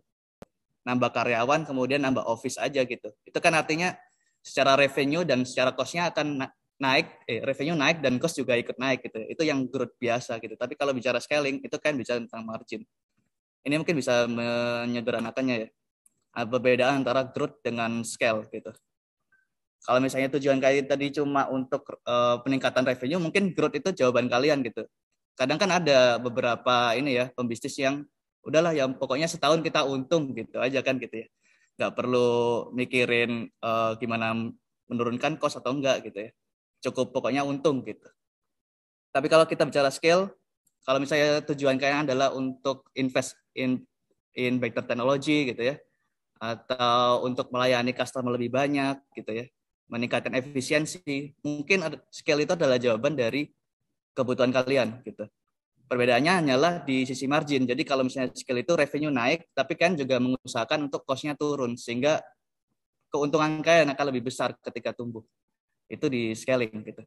Kalau misalnya scaling ini adalah tujuan kalian, apa aja yang perlu dilakukan, ada beberapa poin. Yang pertama tentunya automate and streamline ya, otomasi dan perampingan gitu. Kalau tadi di tahap awal itu kan banyak hal-hal yang manual gitu ya. Di sini kalian mulai otomasi gitu, bikin aplikasi sehingga kalian bisa beberapa fiturnya itu terotomasi gitu ya. Atau mungkin kalian sebelumnya punya beberapa touch point gitu. Mungkin untuk koordinasi dengan tim kalian punya aplikasi A, B, C, D gitu ya. Kalian rampingkan jadi satu aplikasi, jadi lebih efisien gitu lah. Kan harus ingat sih tujuannya aplikasi itu sebenarnya bukan hanya sekedar branding ya, bukan sekedar branding. Ini startup punya aplikasi, enggak. Jadi tujuan utama aplikasi itu sebenarnya untuk gather data dari customer tadi. Gimana customer journey mereka, apa aja yang mereka klik gitu ya. Ketika kebingungan itu bisa kelihatan di aplikasi itu. Sebisa mungkin aplikasi kalian dibuat seperti itu gitu. Semakin banyak data yang bisa kalian ambil dari situ, semakin mudah kalian untuk akuisisi customer-nya nantinya. Karena dengan data-data itu kalian bisa kelompokkan customer A, customer B, customer C, itu nanti trade-nya seperti apa masing-masing customer-nya. Itu bisa beda. Itu juga masuk customer management kan. Jadi kalau kalian nggak punya tools yang cukup gitu kan, nggak bisa juga dapat tadi customer datanya gitu. Nggak bisa manage customer kalian juga kan akhirnya gitu ya. Kalau di scaling, yang kedua, yang penting matriksnya adalah customer retention, tetap ya. Karena kan kalian pengen revenue kalian naik gitu ya. Kalau misalnya katakanlah bentuk aplikasi kalian itu atau layanan kalian itu pembayaran sekali gitu. Sekali seumur hidup, itu kan berarti kalian harus akuisisi customer baru gitu ya. Karena yang tadi udah stop bayar, terus kalian harus dapetin lagi untuk dapat revenue yang eksponensial. Nah, untuk menjaga revenue itu bisa tetap naik, berarti kan customer yang sebelumnya harus di-retain ya, gitu kan. Itu artinya kalian harus tetap approach customer-nya. Misal mereka yang masih pakai kan tanyain kenapa sih kok tetap pakai gitu ya. Atau mungkin mereka yang udah berhenti juga ditanyain, kenapa sih kalian churn gitu ya. Kenapa sih kok kalian berhenti pakai aplikasi ini? Di bagian mana yang kalian nggak suka? Itu kalian bisa improve di situ gitu. Ada juga beberapa customer yang sifatnya kayak mereka itu males pakai soalnya ya katakanlah males ya, tapi setelah di kontak itu mereka jadi pakai lagi karena merasa diperhatikan. Ada kayak gitu juga gitu. Jadi customer retention ini yang top priority-nya gitu. Yang ketiga tentunya karena kita bicara tentang scaling tadi ya, kita harus ngurangin cost-nya agar dapat margin lebih besar. Dengan cara ya lower customer acquisition cost gitu. Gimana caranya kan bisa menurunkan itu? Biasanya beberapa startup itu tidak menghitung ini gitu. Jadi berapa sih biaya yang dibutuhkan untuk mendapatkan satu customer? Itu kadang mereka nggak ukur. Kalau kami tanyain ya, wah nggak tahu mas, kayaknya segini deh gitu. Nah ini penting gitu, karena ketika scaling itu kan harus berusaha menurunkan ini gimana caranya gitu. Kemudian tadi ketika retention-nya tinggi, tentunya customer lifetime value-nya juga tinggi gitu. Berapa value yang bisa diberikan oleh satu orang customer. Perbandingannya biasanya bagusnya sih 1:3 ya antara si AC sama si LV nih. Itu menurut kami udah bagus. Kalau kalian lebih tinggi daripada itu, lebih better lagi gitu. Dan yang keempat pastinya invest in better technology ya. Gimana kalian bisa gather data dan customer management kalau misalnya kan nggak punya teknologi yang bagus. Tools-tools yang bisa mendukung seperti customer relationship management gitu-gitu kan dibutuhkan kayak. Buat tahu persona customer kalian, terus strategi marketing itu kan akhirnya tadi kan beberapa data yang kalian dapatkan itu bisa jadi business decision gitu ya untuk selanjutnya. Karena untuk mengurangi customer acquisition cost itu satu caranya adalah dengan mengetahui customer persona kalian. Kalau udah kalian kelompokkan dengan baik, marketing kalian tuh bisa tepat sasaran gitu kan. Jadi CAC ini bisa turun gitu. Dan cara lain untuk menurunkan CAC yaitu collaborate tentunya ya, kerjasama gitu. Kalau di kami tuh sebenarnya nggak ada definisi kompetitor sih. Kita lebih sering sebutnya partner emang. Karena pada akhirnya kita bisa kolaborasi dengan mereka. Toh positioning kalian kan beda gitu ya. Saling melengkapi antara kompetitor gitu. Jadi kalian bisa saling kerjasama dengan mereka yang mungkin layanannya hampir sama dengan kalian gitu. Daripada kalian berkompetisi. Ada juga mungkin ada beberapa strategi seperti akuisisi gitu-gitu kan ya. Atau mungkin juga bisa kan, ini yang kita tekankan dengan startup Indigo untuk mendapatkan strategic partner gitu. Strategic partner ini tujuannya satunya untuk akuisisi customer gitu. Mereka yang mungkin udah punya customer base yang besar, perusahaan konvensional yang besar gitu ya.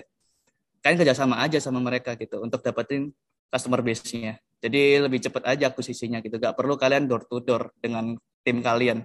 Jadi dari sisi anggota lebih ramping lah kalian gitu dengan strategic partner ini. Nah, buat dapat strategic partner yang bagus gitu ya, atau mungkin biar mereka percaya dengan kalian, tentunya balik lagi ke yang awal tadi, yang starting up. Kalau fundamental kalian nggak terlalu bagus, mereka juga nggak percaya untuk kerjasama dengan kalian kan, gitu. Yang selanjutnya raise capital ya, ini udah pasti ya. Tapi ini kalau bisa ya boleh lah dijadikan target ya, tapi jangan terlalu berharap dengan itu gitu. Justru menurutku bootstrap itu lebih bagus ya karena kalian lebih fleksibel gitu, lebih nggak ada yang ngatur gitu kan. Tapi kalau misalnya emang kalian butuh capital yang cepat, mungkin ya approach ke investor tuh butuh gitu. Kalau misal pun kalian nggak lagi butuh capital, tetap aja connect sama mereka gitu. Paling nggak kalian bisa tetap update aktivitas kalian gitu ya. Ketika mereka ingin invest kan bisa masuk kan, dan ketika kalian butuh kan bisa kontak mereka gitu kan. Tapi menurutku tetap ya untuk saat ini mungkin tadi ya komunitas modal mungkin agak sulit. Jadi jangan terlalu berharap dengan ini. Tapi ya pokoknya gitulah. Ketika fundamental kan bagus pasti investor akan datang dengan sendirinya menurutku ya. Yang terakhir tentunya ini ya rekrut dengan bijak gitu. Jangan karena akhir-akhir ini lagi tren layoff ya. Ini mungkin bisa terjadi karena ya tadi ya fundamental yang kurang baik atau mungkin juga hire yang kurang tepat. Untuk kedepannya mungkin kalian sebisa mungkin rekrut orang yang benar-benar bagus lah gitu. Jangan rekrut orang yang nantinya kalian rencana akan pecat, jangan gitu. Nanti brand kalian kan juga akan turun ya ketika terjadi layoff gitu ya. Jadi nggak perlu buru-buru gitu ya. Tetap cari yang berkualitas karena harapannya dia bisa tetap terus di situ untuk bantu mikir startupnya. Gitu mungkin yang bisa saya sampaikan. Nanti bisa di sesi diskusi lebih lanjut. Terima kasih. Terima kasih Mas Aden. Wah, luar biasa ya tadi berarti dari Mas Aden juga learning on how to create everything like customer management juga ya dari Indigo program. Dan tadi juga udah ada pertanyaan nih mengenai Indigo program juga yang akan dibantu untuk dijawab di akhir acara. Jadi teman-teman apabila ada pertanyaan bisa langsung ditampung aja dan langsung aja di drop di Q&A box sebagai reminder. Jadi nanti speaker akan menjawab pertanyaannya di akhir acara. Terima kasih Mas Raden. Oke. Next, kita akan adakan sesi selanjutnya, which is about best practices in customer relationship management dari Davian. Hai Davian, you can start. Halo. Thank you. Oke, thank you Darlene. Tadi menarik ya penjelasan dari Mas Aden tentang gimana caranya building startup sendiri gitu ya, apa yang perlu dikonsiderasi. Nah, kalau dari saya mungkin agak sedikit nyambung gitu ya. Tadi kan udah dijelasin tentang customer experience, gimana kita maintain customer itu sendiri. Oke, let me share my screen.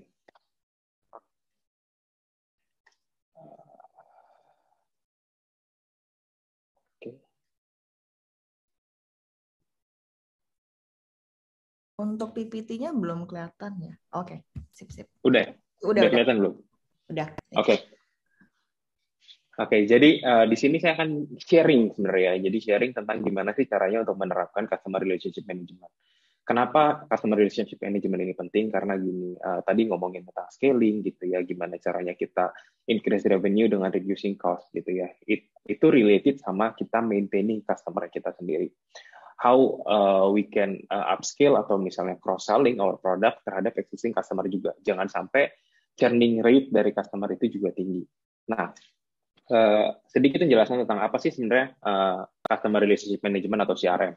Sebenarnya CRM mungkin teman-teman familiar sama CRM itu adalah tools gitu ya. Sebenarnya CRM itu bukan hanya tools, tapi perpaduan antara tools, strategi gitu ya, sama teknologi yang digunakan sama bisnis itu untuk memahami proses interaksi dan journey dari customer ketika engage sama bisnis kita sendiri. Gitu ya. Nah, sebelum masuk ke customer relationship management itu sendiri, kita harus paham dulu sama yang namanya customer life cycle sebenarnya.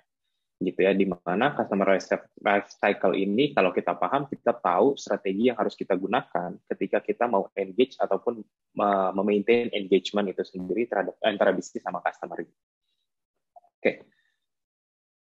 Nah, customer life cycle itu gambarannya kurang lebih seperti ini. Jadi mungkin teman-teman sudah belajar juga ya, sudah familiar dengan istilah AIDA, awareness, interest, desire, action gitu ya. Nah, dipecah lebih dalam lagi itu menjadi seperti ini. Jadi bisnis itu ketika kita memulai satu bisnis pasti kita butuh awareness dari market gitu ya. Gimana caranya market kenal sama produk kita dulu gitu ya. Tahu kita itu presence gitu ya, baik itu melalui online media ataupun misalnya pakai offline gitu ya. Nah, dari awareness ini, ketika customer sudah aware, mereka akan ada consideration ketika mereka membutuhkan, kalau let's say application gitu ya, aplikasi yang related sama kebutuhan mereka. Misalnya, oke, saya butuh misalnya aplikasi ticketing system. Ya, ketika teman-teman di sini bikin ticketing system misalnya gitu, dan customer sudah aware terhadap brandnya, mereka punya konsiderasi, oh kayaknya ini bisa deh. Nanti mereka akan misalnya minta setup meeting, misalnya gitu ya. Nah, dari consideration terjadilah purchase, di mana purchase inilah transaksi itu terjadi gitu ya, di mana kita bisa dapat revenue dari penjualan yang dilakukan gitu ya. Nah, apakah life cycle itu berhenti di purchase habis setelah dia customer selesai? Enggak. Kita harus paham juga ada yang namanya customer retention. Customer retention ini sangat penting untuk bisnis, terutama startup. Karena apa? Dengan menjaga customer existing itu, kita bisa meningkatkan credibility kita juga. gitu ya. Dengan cara apa? Dengan cara good service, after sales service-nya harus di-maintain juga. Jangan sampai, terutama kalau dunia IT gitu ya, dunia software, jangan sampai customer itu ketika purchase-nya sudah terjadi, transaksinya sudah selesai, dia dibiarin aja. Gitu ya, tidak dikasih after sales service yang baik itu melalui CS, agent, atau misalnya melalui loyalty program misalnya gitu ya. Dan yang terakhir ada advokasi ini supaya bisa dari satu customer ini merembet ke customer yang lainnya gitu ya. Ini sebagai salah satu strategi marketing juga sebenarnya gitu ya. Nah, gimana sih caranya supaya kita bisa mengimplementasikan gitu ya CRM itu sendiri atau customer relationship management, di mana kalau kita tahu sekarang ngomongin customer itu touch point-nya mereka itu sangat banyak gitu ya. Teman-teman mungkin di sini familiar sama istilah omnichannel gitu ya. Jadi omnichannel ini sebenarnya bukan hanya tools tapi juga bisa dijadikan strategi gitu. Nah, jadi strategi omnichannel ini adalah salah satu part yang bisa diimplementasi sama bisnisnya teman-teman yang ada di sini untuk bisa nge-handle customer experience itu sendiri, gitu ya, dan overall journey dari customer life cycle, gitu ya. Kalau teman-teman mungkin sekarang banyak melihat bisnis itu punya presence mereka di online media, kayak contohnya di Instagram, di Facebook, Twitter, bahkan ada yang sudah mulai banyak juga sekarang di WhatsApp gitu ya, di Line dan lain-lain. Nah, kenapa bisnis itu menghadirkan diri mereka di online channel ini? Karena mereka paham kalau misalnya customer itu sekarang touch point-nya ada di sana, marketnya itu ya ada di sana, gitu ya. Kalau kita masih terjebak dalam konvensional strategi gitu ya, kita masih pakai mungkin bukannya saya mendiskreditkan ya, tapi masih pakai OOH, di mana OOH itu out of home media itu cost-nya besar gitu ya. Sementara digital presence itu kita kalau ngomongin startup maka kita harus bisa memberikan cost efficiency terhadap expense yang akan kita keluarkan. Nah, omnichannel ini bisa menjadi salah satu tools yang membantu gimana caranya dengan cost yang lebih efisien kita bisa maintaining digital presence-nya bisnis itu sendiri, gitu ya. Nah, kalau saya ngomongin customer sebenarnya, kalau saya ngomongin customer relationship, terutama kalau kita konteksnya adalah tentang customer experience, kita juga harus paham tentang journey-nya customer, gitu. Nah, karena persepsinya adalah customer journey, banyak yang menyangka customer journey itu start ketika misalnya customer itu melakukan transaksi, habis itu after sales service. Yang saya pengen tekankan itu customer journey itu tidak hanya ketika transaksi dilakukan, tapi customer journey itu bahkan dimulai ketika market ini belum menjadi customer-nya bisnis. Jadi activity journey-nya itu ada di pre-sales activity, sales activity, sampai after sales activity-nya. Gitu. Jadi overall activity ini harus bisa di-maintain dengan baik supaya apa? Supaya kita punya understanding yang lebih dalam, yang lebih komprehensif terhadap customer-nya ini sendiri. Gitu ya. Gimana caranya?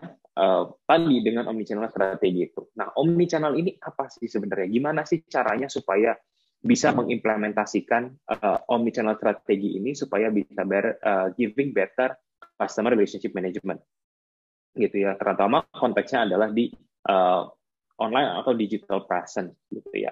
Nah, banyak yang masih salah pemahaman atau masih ada yang bias antara yang namanya multi-channel sama omnichannel. Terutama saya di sini akan bahasnya dari perspektifnya customer dan juga dari sisi ekosistemnya. Gitu ya. Jadi kalau misalnya untuk multi-channel mungkin ya, saya membahas di multi-channel dulu.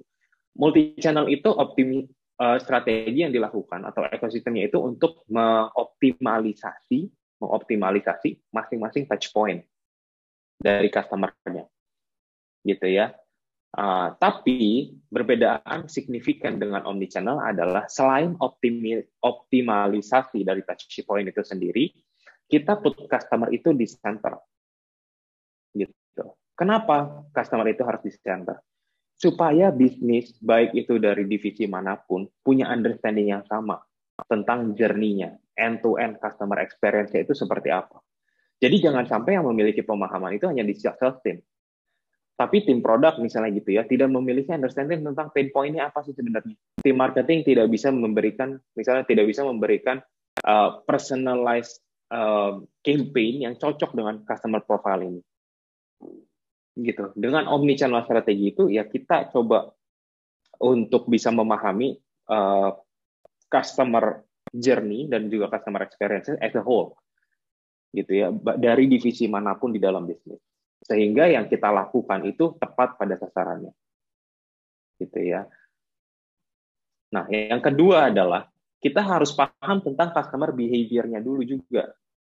Artinya digital presence itu penting, tapi channel mana atau touch point mana yang sesuai sebenarnya sama market dari bisnis kita. Gitu ya. Karena gini, ini based on research di 2020. Jadi 60% of the brands itu mereka sekarang memanfaatkan messaging application sebagai touch point. Kenapa? Karena messaging application itu udah jadi daily use dari market. Ya, bahkan kita individu aja sekarang kalau misalnya mau ngubungin orang pasti caranya di WhatsApp. Jarang sekali kita nelfon menggunakan telepon. Gitu ya.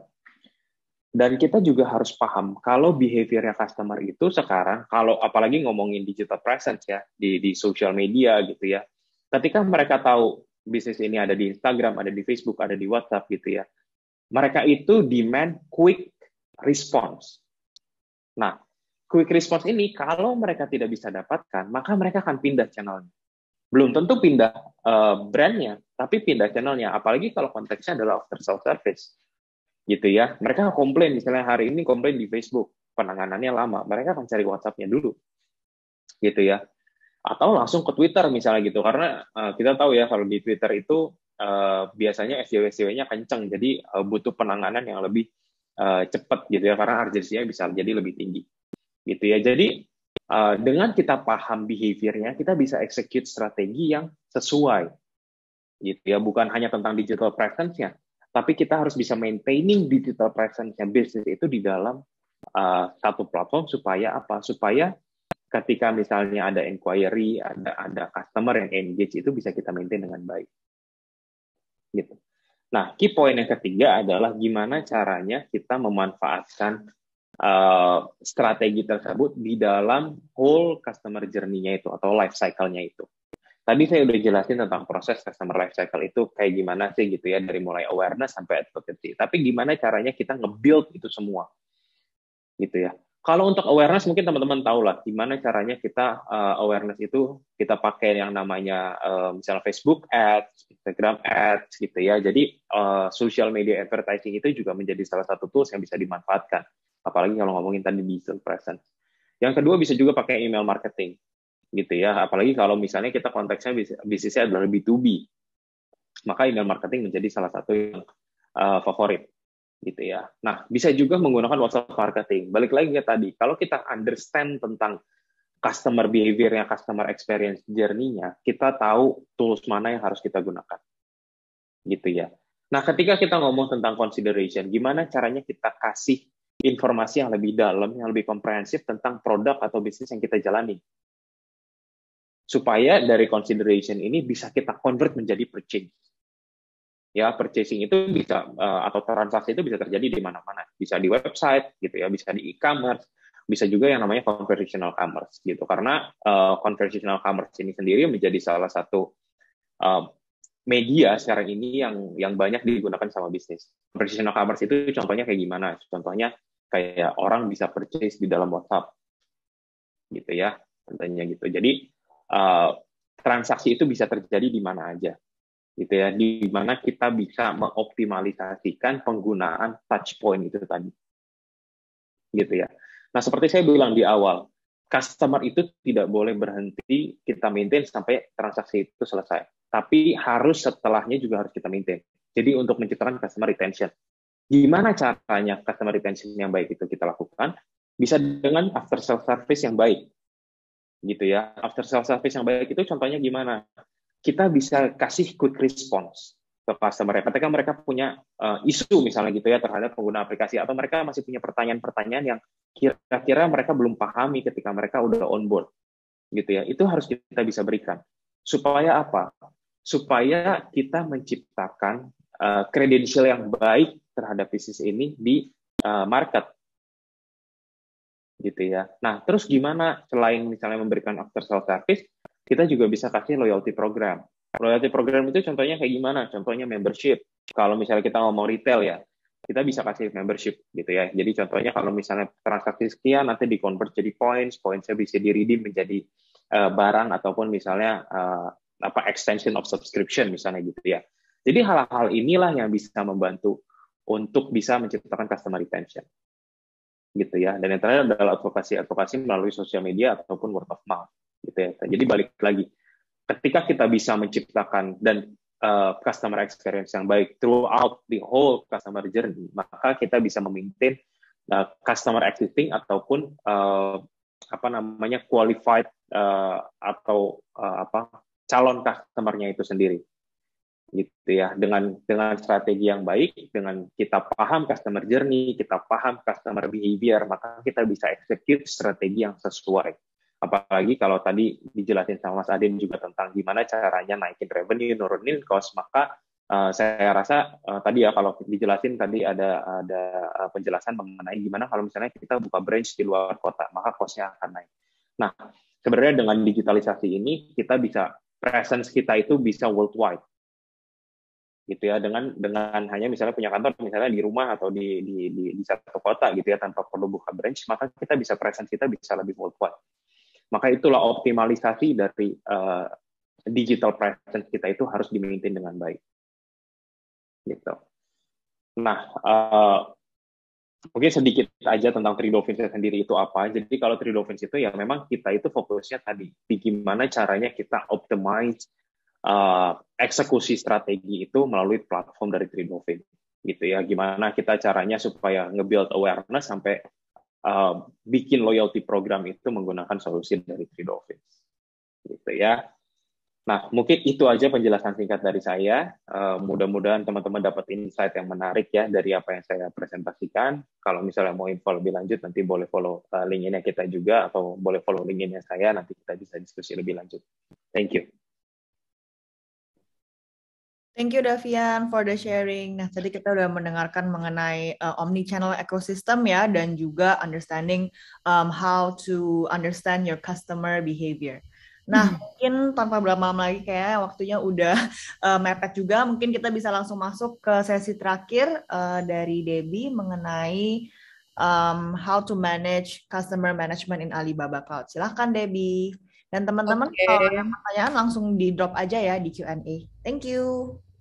Halo, selamat siang semuanya. Mungkin saya hanya akan ngambil 10 menit dari teman-teman, dari waktu teman-teman mengenai apa yang sebenarnya Alibaba Group atau Alibaba Cloud sudah lakukan yang berhubungan dengan customer management ya. Ini saya kembali lagi ke slide yang tadi sebenarnya sudah sempat di-share oleh Andre. Jadi basically dari slide ini sebenarnya banyak cerita yang bisa kita share ke teman-teman, apa yang menjadi pain atau mungkin menjadi problem dari tempatnya customer dan akhirnya kita deliver sebagai solusi atau kita deliver sebagai produk gitu. Start dari tahun 1999 kan Alibaba Group itu adalah misinya itu adalah untuk small and medium enterprises untuk bisa menjual barang-barangnya dia going international gitu. Dan awal berdirinya dari Alibaba Group itu sebenarnya memang lebih kepada untuk serve SME gitu, small medium enterprise. Tapi seperti yang tadi sudah dibahas ya mengenai customer management, ketika kita deal with managing customers dan jalan dalam beberapa kurun waktu, akan ada beberapa market yang mungkin setelah kita jalani usahanya gitu, setelah kita jalani company-nya, ada beberapa market yang mungkin nggak ke-touch gitu. Seperti Alibaba Group. Alibaba paling pertama itu membuat bisnis adalah udah dari awal bilang B2B gitu, business to business gitu. Terus seiring berjalannya waktu ternyata ada juga loh bisnis-bisnis yang mau langsung nge-touch ke customer dan dijual secara retail gitu. Makanya keluarlah yang namanya Tmall. Dan ternyata customer juga mau dong kalau bisnisnya dia yang ada di si Alibaba Group lebih gampang gitu untuk pembayarannya dan lain sebagainya. Akhirnya keluarlah Alipay.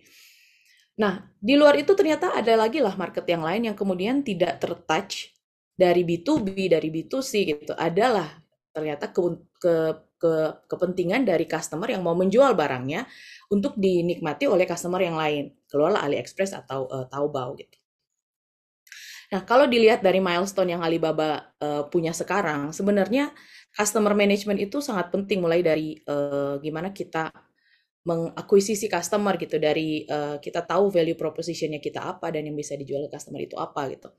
Terus selain itu kita juga harus tahu produk yang akan match dengan mereka punya kebutuhan itu apa gitu. Jadi tidak semerta-merta kita hanya membuat produk berdasarkan apa yang kita pengenin karena kita punya misi untuk melakukan ini dan lain sebagainya, tapi ternyata tidak punya customer gitu. Atau sebaliknya, punya customer tapi produknya ternyata nggak cocok dengan apa yang customer mau gitu. Nah, selain itu dikarenakan beberapa permintaan dari customer atau beberapa market yang kita lihat gitu dari customer bahwa ada kebutuhan-kebutuhan tertentu, akhirnya dibuatlah terjadilah nih milestone-milestone yang ada di dalam Alibaba Group ini.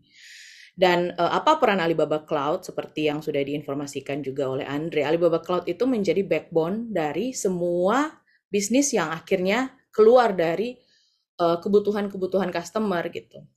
Bahwa kayak sekarang nih, misalnya Alibaba Group itu secara e-commerce dia pasti akan membutuhkan logistik kan. Akhirnya keluarlah China di tahun 2013 gitu. Nah, dari kebutuhan ini Alibaba Cloud juga sangat memperhatikan customer punya kebutuhan gitu. Jadi kayak sekarang nih tahun 2009 ketika Alibaba Cloud launch, ini benar-benar hanya serve semua grup yang ada di dalam Alibaba ekosistem. Tapi kita juga tahu ternyata produk kita sebenarnya oke loh untuk kita pasarkan ke tempat yang lain gitu, di luar dari Alibaba ekosistem gitu. Seperti yang tadi diinformasikan bahwa kita juga bisa dong scaling. Akhirnya kita scaling sampai keluar China, dan sekarang ada di Indonesia sudah dari 6 tahun yang lalu gitu. Nah, apa yang membuat ekosistem ini sebesar ini gitu dari Alibaba Group, dan kemudian ada beberapa company lain lagi yang keluar gitu yang sampai berada sampai saat ini, karena kita punya misi untuk to make it easy to do business anywhere sebenarnya. Dari Alibaba Group sendiri misinya adalah untuk bikin bisnis ini adalah bisnis yang gampang diakses. Terus kita maunya setiap orang juga punya platform untuk mereka bisa saling bertransaksi gitu. Dan akhirnya keluarlah semua produk dan semua company-company yang ada di sini ya. Nah, kalau ngomongin customer relationship, Alibaba Group udah ada, Alibaba Cloud lebih tepatnya, Alibaba Cloud sudah ada di Indonesia, ini sudah tahun ke-6. Kita sudah punya ribuan customer, kita sudah punya lebih dari 100 partner. Dan untuk meng-cater semua itu kita sudah melakukan training kepada lebih dari 100.000 orang. Hal ini sangat penting, kenapa? Karena menurut kami apa yang dibutuhkan oleh customer itu harus kami dengar gitu. Karena ketika customer minta apa dan dia rasa ada yang kurang di sini dan sebagainya, itu kami akan tampung semua informasi tersebut. Dan misalkan nih, kayaknya dari Alibaba Cloud kurang deh produk A, produk B, produk C, itu akan kita salurkan ke tim produk kita bahwa ada nih kebutuhan untuk nge-develop produk tertentu gitu. Kenapa? Karena customernya ada yang request dan ini memang benar-benar pain-nya dia, problemnya dia, dan kita sebagai cloud provider yang akan memberikan apa yang sesuai dengan customer needs, maka kita akan provide itu juga gitu, dengan memberikan informasi yang diberikan oleh customer ke tim produk. Nah, selain itu, apa yang sebenarnya dari customer bisa dapatkan di Alibaba Cloud? kita menyediakan support dari tim lokal. Jadi di in country kita ada sekitar 3 atau 4 SA, 4 solution architect yang bisa dihubungi ketika misalnya membutuhkan assistance untuk teknikalnya dan lain sebagainya. Kemudian selain itu kita juga bisa support untuk kupon. Jadi misalnya nih teman-teman baru nih dari beberapa tim startup yang sudah mau mulai untuk menjalankan bisnisnya, kita bisa support kupon sesuai dengan kebutuhan. Misalkan dalam 1-2 bulan ke depan ada kebutuhan untuk memberikan untuk menjalankan bisnisnya, ya kita bisa support untuk kuponnya. Selain itu udah pasti lah ya, kalau misalnya baru mau membangun tim, ada pasti yang tim untuk sales dan lain sebagainya. Dan ketika tim IT-nya membutuhkan training atau membutuhkan hands-on, ini gimana sih caranya masuk ke konsol Alibaba Cloud? Saya kayaknya butuh untuk create ECS gitu, atau saya butuh untuk upgrade saya punya VM yang sekarang gitu, dan lain sebagainya. Itu kita juga ada training yang free, starting dari namanya Clouder. Clouder itu lebih ke kayak modular training lah ya.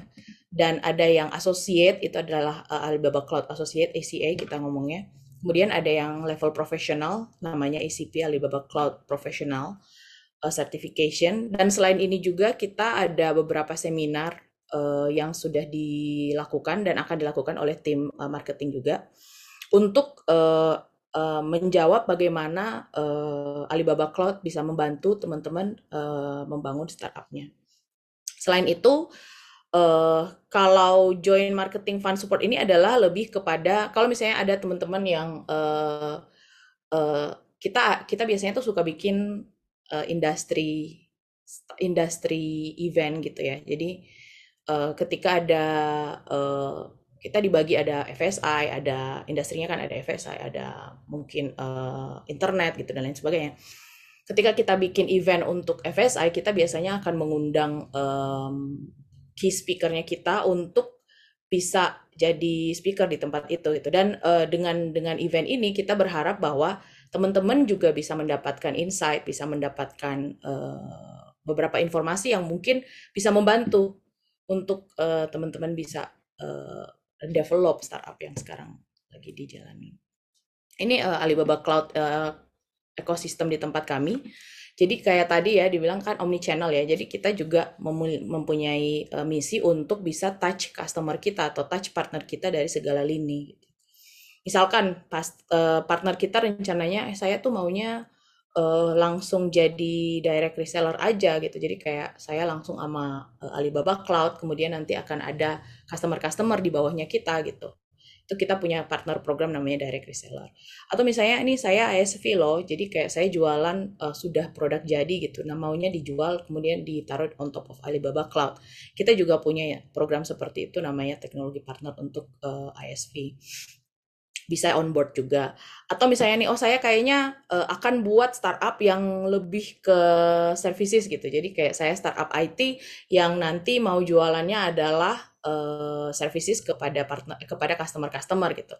Nah, itu juga bisa datang ke kita, kemudian nanti kita akan assess apakah cocok dengan program yang kita punya di internal, dan kalau misalkan oke, kita bisa on board juga sebagai partner. Oke, seperti yang saya informasikan tadi, mengenai manajemen, customer management atau partner management di tempat kita juga menyediakan yang namanya training. Dan training kita itu variety-nya sangat lumayan banyak. Jadi kalau misalnya teman-teman biasa lebih suka untuk maksudnya ada timnya yang benar-benar fokus untuk network, kita juga punya untuk network, kita punya juga untuk DevOps, kita punya untuk cloud native, big data, cloud computing atau security database dan lain sebagainya, dan juga punya tingkatannya masing-masing. Jadi saya mau starting dari associate, kita ada program untuk Alibaba Cloud Associate, atau mau start jadi langsung ICP karena menurutnya karena mungkin bisa jadi udah melewati semua practice, udah banyak praktisnya gitu. Jadi lebih mau langsung ke ICP juga bisa gitu. Kita untuk ICP cloud computing beberapa kayaknya 1-2 bulan ke depan kita akan ada juga. Kalau untuk AC itu lebih ke, jadi kita nggak gitu terlalu ada trainingnya, karena kita mengharapkan orang yang akan ambil ACE certification itu adalah yang sudah biasa praktek gitu loh. Jadi udah banyak pengalaman, karena pertanyaan-pertanyaannya akan lebih ke pengalaman-pengalaman, bukan kayak yang teori gitu. Kayak gitu sih. Jadi dari Alibaba Cloud kami memang emphasize dan kami juga encourage customer kami, apalagi sekarang mungkin kita ada dengan teman-teman yang mungkin akan mulai untuk membangun startupnya, untuk ikut training kalau misalkan akan ada tim IT ya pasti ya, ikut training terus get certified dengan Alibaba Cloud. Kira-kira seperti itu. Mungkin kalau ada pertanyaan bisa langsung ditanyakan ya.